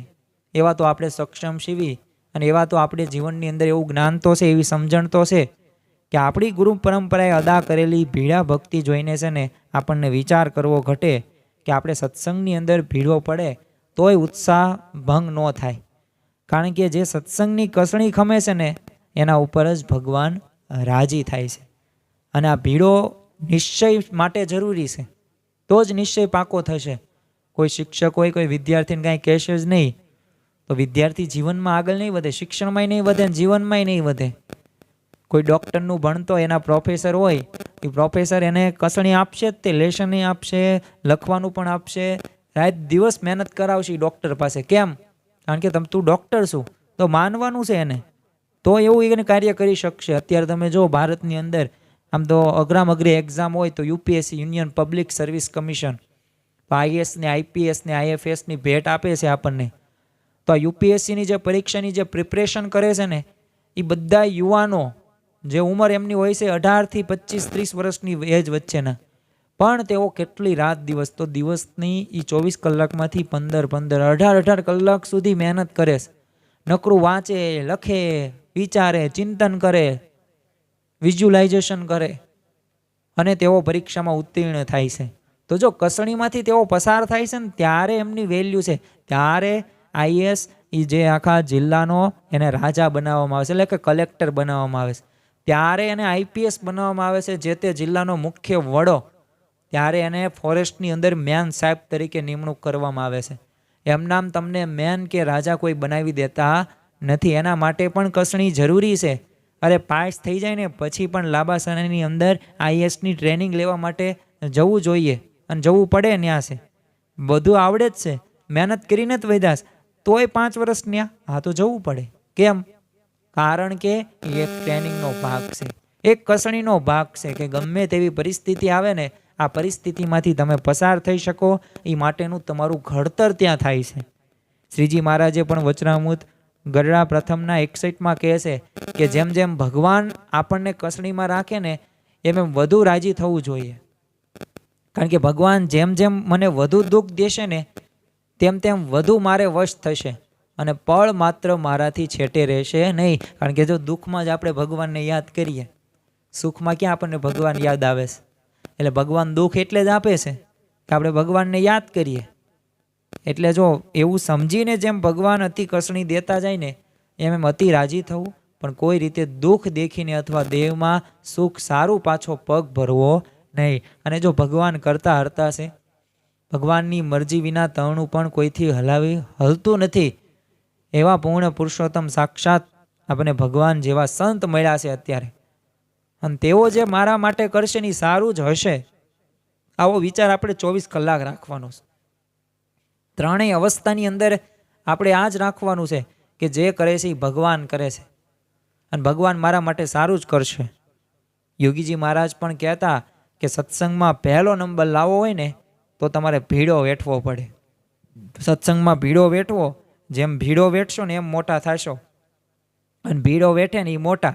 માટે આપણે ભગવાનના ભક્તોનો ભીડો વેઠવો, અને જે ભીડો વેઠે ને એને મહારાજ પાસે બેસાડે. તો જો યોગીજી મહારાજના શબ્દો છે, સત્પુરુષના વાક્યો છે, એના ઉપર આપણે વિશ્વાસ રાખીને એમ ભગવાન પાસે બેસવું હોય ને તો ભીડો વેઠવાનું કીધું છે. પ્રમુખ સ્વામી મહારાજ ભીડો ખમવાની વાત નીકળે ને ત્યારે અવારનવાર અકીકના એક પથ્થરની વાત કરતા. ખંભાતમાં અકીકના પથ્થરોનો ઉદ્યોગ હતો, એટલે એમાં અકીકના પથ્થરોને એક છે ને માટલામાં ભેગા કરી રેતી નાખીને માટલું હલાવવામાં આવે. હવે એમ કરવા છે ને ખરબચડા જે પથ્થર હોય ને ઘસાઈ ઘસાઈને લીસા થઈ જાય, અને પછી એની ઊંચી કિંમતે વેચાય અને પૈસા પણ વધુ પ્રાપ્ત થાય. પણ જે આ પ્રક્રિયા દરમિયાન જે બહાર ફેંકાઈ જાય ને તો તેઓને તેઓ જ બરછડ રહે. એમાં કોઈ પણ પ્રકારનો ચળકાટ પણ ન આવે, ઘસામણ પણ ન થાય, અને ઊંચી કિંમતે પણ ન જાય. એમાં આપણે સત્સંગનો ભીડો વેઠીએ ને તો સ્વભાવની બરછટતા દૂર થઈ જાય. પણ જો ભીડાથી આપણે કંટાળી જઈએ અને જો દૂર જતા રહીએ તો કોઈ દિવસ સ્વભાવ કે પ્રકૃતિ ટળવાના નથી. દુઃખ મટે જ નહીં. માટે આગળ થઈ ગયેલા મોટા ભક્તોની રીત જોઈને છે ને આપણે પણ કોઈ દિવસ હિંમત હારવી નહીં. એ આશાભાઈ તમે જો, ઈશ્વરભાઈ જો, કે પછી રઢુના દોસાભાઈ, આ બધાના જીવનની અંદર છે ને એક પીડો વેઠવાની એક પ્રકારે ઉમંગ હતો. દાદા ખાચરના જીવનમાં તેમ જો, મહારાજ ભલે 27 વર્ષ ત્યાં રહ્યા પણ છતાં પણ દાદા ખાચરના જીવનમાં પ્રશ્નો ક્યાં ઓછા હતા. નિષ્કાનંદ સ્વામીના જીવનમાં પણ પ્રશ્ન ક્યાં ઓછા હતા. મુક્તાનંદ સ્વામીના ક્ષય જેવો અસાધ્ય રોગ હતો અને છેલ્લે સુધી એમને ગ્રંથો લખવાનું એમને શરૂ જ રાખ્યું, કારણ કે મહારાજની આજ્ઞા હતી. તો 23 એમને ગ્રંથો લખી નાખ્યા. તમે જો બ્રહ્માનંદ સ્વામી જુઓ કે અદ્ભુતાનંદ સ્વામી જુઓ, બધા સંતો હોય, પરમહંસો હોય કે આપણા ગુણાતીત સત્પુરુષના જીવનમાં જુઓ કેવા કેવા પ્રકારના અસાધ્ય રોગ એમના જીવનની. યોગીજી મહારાજને પ્રોસ્ટેટ હતું, તો તેઓ પોતે સામે બહુ પીડાદાયક એવી સ્થિતિ ગણી શકાય. ભગવાનનું અડધી કલાક સુધી બાથરૂમની અંદર રહેવું પડતું, પણ છતાં પણ તેઓ કોઈ દિવસ હિંમત હાર્યા નથી. દ્રૌપદી, કુંતાજી, પાંડવો, હવે એમના જીવનની અંદર તેમ જો અપાર કષ્ટો. અરે ભગવાન શ્રી કૃષ્ણના જીવનની અંદર પણ પ્રશ્નો હતા. જન્મ થયો જેલની અંદર, પોતાની સગી માતાથી દૂર રહેવું પડ્યું, પછી ત્યાં કાંઈ શાંતિ નહોતી તો મામા કંસ એક પછી એક રાક્ષસોને મોકલતા જાય. ત્યાંથી આવ્યા મથુરાની અંદર તો ત્યાંય પણ કાંઈ શાંતિ નહોતી, ત્યાં યુદ્ધ કર્યું, મામા સાથે યુદ્ધ કર્યું, મલ યુદ્ધની અંદર જોડાયા. થોડોક આરામ કર્યો, પાંડવોએ બોલાવ્યા એમને, તો પાંડવો અને કૌરવ વચ્ચેનું જે યુદ્ધ, તો હું ત્યાં આનંદ કરવા ગયેલા હતા, રમવા માટે શ્રી કૃષ્ણ ભગવાન ગયા હતા. ત્યાં પણ પ્રશ્નો જ હતા. ત્યાંથી દ્વારકા, તો દ્વારકાએ પ્રશ્નો, અંદરો અંદર પોતે જે વંશ હતા યાદવ વંશ, તો એ બાંધતા ઝઘડતા હતા. તો જો ભગવાનના જીવનમાં પ્રશ્નો, રામ ભગવાનના જીવનમાં તેમ કેટલી સ્થિર મતિવાળા હતા, છતાં પણ એમને વનવાસ થયો કે ન થયો? થયો. તો જો ભગવાનના જીવનની અંદર પ્રશ્નો હોય તો આપણા જીવનની અંદર તો હોવાના જ તે. તો આપણે તો કાંઈ, ભલે આપણે ભગવાનના અંશ શીવી પણ આપણે ભગવાનનો અવતાર તો નથી ને, આપણે સામાન્ય જીવ શીવી. તો આપણા જીવનની અંદર એ કર્મોને આધાર આપણને ફળ ભોગવવાના જ છે અને આવા કષ્ટો પડવાના જ છે. પણ છતાં જો આ બધાના જીવનની અંદર એક જોવા મળે છે, દ્રૌપદી, કુંતાજી, પાંડવો, કે એમને ક્યારેય કોઈ દિવસ ગમે તેવી વિપરીત પરિસ્થિતિને ભગવાનનો હાથ એમને ક્યારેય એમને છોડ્યો નથી, ભગવાનને મૂક્યા નથી. એટલે જ નિષ્કાનંદ સ્વામી પણ કહે છે ને, એટલે જ સદગુરુ નિષ્કાનંદ સ્વામી લખે છે કે જુઓ રીત આગેના જનની, પામ્યા વિપત્તિ વિરામ, જન્મ લગી માનો મુવા સુધી, ઠરી બેઠા નહીં ઠામ, કરીએ રાજી ઘનશ્યામ. ભગવાનને રાજી કરવા માટે તમે જુઓ આગળ જે ભક્તો થઈ ગયા, જે મુક્તો થઈ ગયા, મુમુક્ષો થઈ ગયા ને, એમને વિપત્તિની અંદર તેઓ મૂંઝાયા નથી. જ્યાં સુધી તેઓ જીવા છે ને ત્યાં સુધી એક જગ્યાએ તેઓ સ્થિર નથી, ભગવાનનું ભજન કરે છે, પીડો વેઠે છે. ગુણાતીતાનંદ સ્વામી પણ પોતાની વાતની અંદર બીજા પ્રકરણની 122 વાતમાં જણાવે છે કે જીવ કર્મવશ થઈને દુઃખ સહન કરે તેમ પોતાના કલ્યાણને અર્થે ન કરે. તે જો વીછી કરડ્યો હોય તો આખી રાત જાગે અને એ અનુસારે ઘણી વાતો કરી. તો જો કર્મને આધારે જો આપણે દુઃખ સહન કરતા હોઈએ તો પછી આ તો કલ્યાણ માટે દુઃખ સહન કરવાના તો કરવું જ જોઈએ. અને પાછા 6 પ્રકરણની 87મી વાતમાં પણ સ્વામી જણાવે છે કે સર્વે જોવું કે કેટલાકને દાણા નથી મળતા ને ભગંદર, જળદર, કઠોદર એવા અનંત રોગ થાય છે ને વણથળીના બળદનું, મારવાડના ઊંટનું ને પેશાવરના ગધેડાનું એ સર્વે દુઃખ જોવાને ઢોરને 4 મહિનાના ચાંદ્રાયણ ઉનાળામાં થાય છે. જન્મ મરણ, ગર્ભવાસ, 84, જમપુરી એવા હજારો દુઃખ છે. તો જો ભીડો તો છે જ તે. વ્યક્તિ જન્મ લેશે ને જીવ કસરના લીધે જ જન્મ છે. જો કલ્યાણ થઈ ગયું હોય ને તો જીવ ન લે, આ પૃથ્વી લોક ઉપર ન રહે. તો આમ અનંત જન્મોથી છે ને જીવ કર્મવશ થઈને ભીડો વેઠતો જ આવ્યો છે પણ એનું ફળ કંઈક મળ્યું નથી. પરંતુ અહીં જો સત્સંગ માટે જો ભીડો વેઠી અને ભગવાનને આપણે રાજી તો થઈ જાય. સમયા ઉત્સવમાં કંઈક આપણને અગવડ પડે, સત્સંગમાં કોઈ અપમાન કરી નાખે, વ્યવહારમાં કંઈક મુશ્કેલી આવે, શરીરમાં રોગાદિક આપતકાળ આવે, અનેક પ્રકારના દેશકાળ રૂપી ભીડામાં આપણે નિશ્ચલ રહીએ ને તો નિષ્કાનંદ સ્વામી શબ્દોની અંદર કહે છે કે અચળ અડગ રહીએ એક મને તો પામીએ સુખ વિશ્રામ. અચળ રાખવાનું છે, નિશ્ચય રાખવાનું છે કે મને જે ભગવાન અને મને જે સંત મળ્યા છે ને એનાથી જ મારું કલ્યાણ છે અને તો જ મારું કલ્યાણ થશે, બીજા કોઈથી કલ્યાણ થશે નહીં. આવી નિષ્ઠા પણ રાખવી, પતિવ્રતાની ટેક રાખીએ. શ્રીજી મહારાજના સમયમાં તો જે સત્સંગ કરે ને એને લોકો નાત બહાર કાઢી મૂકતા. એમ હેમરાજ શાહ જુઓ, ગામ બહાર એમને કાઢી મૂક્યા. જેતપુરના જીવા જોશી, અરે મારી નાખવા માટે એમને બધા પ્રયત્ન કરેલા. જગા મેડીનો બાળક તો એને તો મારી જ છેલ્લે નાખવા તૈયાર છેલ્લે થઈ ગયા હતા, તો પણ એમને સત્સંગ એવો ભૂલ્યા નથી. તો તેઓ આજે સામે આજે શું એમને ભીડો આપણે ગણી શકીએ? આપણો ભીડો શું? આપણું દુઃખ શું? આપણને શું પરિસ્થિતિ વિપરીત છે? આવું તો અત્યારે નથી.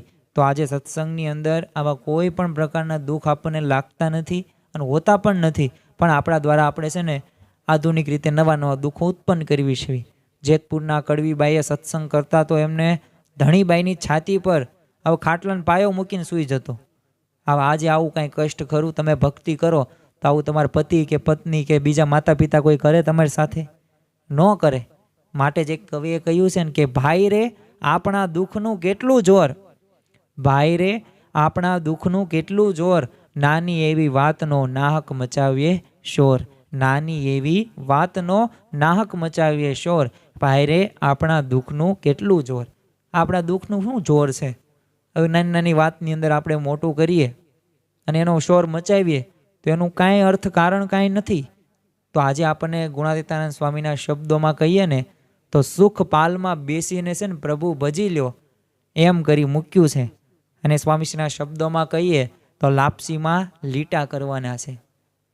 અને મહંત સ્વામીવાદના શબ્દોની અંદર કહીએ ને તો આપણા જે પ્રશ્નો રહ્યા ને એ સાવ ધૂળના ઢેફા જેવા છે અને આપણને જે પ્રાપ્તિ થઈ છે ને એ હિમાલય જેવી થઈ છે. તો આપણે પણ અડગ મનનો સત્સંગ કરી એ ભગવાન અને સંતને આપણે રાજી કરવાના છે. અને અવશ્ય આપણે ભીડો વેઠવાનું બળ આપણે ભગવાન પાસે જ માગવાનું છે. કસણીથી સફળતા પ્રાપ્ત થશે, કસણીથી ઘડતરથી જ વ્યક્તિ આગળ વધે છે, સત્સંગની અંદર પણ આગળ વધે છે. દરેક ક્ષેત્રની અંદર ભીડો જરૂરી છે. તો આધ્યાત્મિક ક્ષેત્રની અંદર પણ આપણે ભીડો વેઠવાનું બળ આપણને આપે એ જ મહારાજ સ્વામીના ચરણોમાં પ્રાર્થના. શ્રી સ્વામિનારાયણ ભગવાનની જય. તો આપણે એ પ્રવચનની અંદર સાંભળ્યું તેમ કે જીવનની અંદર ભીડો આપણા જીવનની અંદર જો અભિન્ન અંગ તરીકે એક ભક્તિ સ્વરૂપે આપણે લઈશું તો આપણે અવશ્ય આપણે આધ્યાત્મિક માર્ગે પણ આગળ વધી શકીશું. અને જે આપણે આત્યંતિક કલ્યાણ કરવું છે તો એના માટે જો આપણે શ્રીજી મહારાજ હોય, સત્પુરુષના જીવનની અંદર એમને ભીડો વેઠેલો હોય તો આપણે એમના હરિભક્તો શીવી, તો આપણે પણ એમના પગલે પગલે ચાલવાનું બળ ભગવાન આપશે. હવે આપણે સભાના અંતની અંદર આપણે ધ્યેય મંત્ર અને વિદાય શ્લોકની અંદર જોડાઈશું. ગુણાતીતમ ગુરુમ પ્રાપ્યમ બ્રહ્મરૂપમ નિજાત્મનઃ વિભાવ્ય દાસ ભાવેન સ્વામિનારાયણમ ભજે. શ્રીહરિમ સાક્ષરમ સર્વદેવેશ્વરમ ભક્તિધર્માત્મજમ દિવ્યરૂપમ પરમ શાંતિદમ મુક્તિદમ કામદમ કારણમ સ્વામિનારાયણમ નીલકંઠમ ભજે. શ્રીહરિમ. દરેક દિવ્ય હરિભક્તોને જય સ્વામી નારાયણ.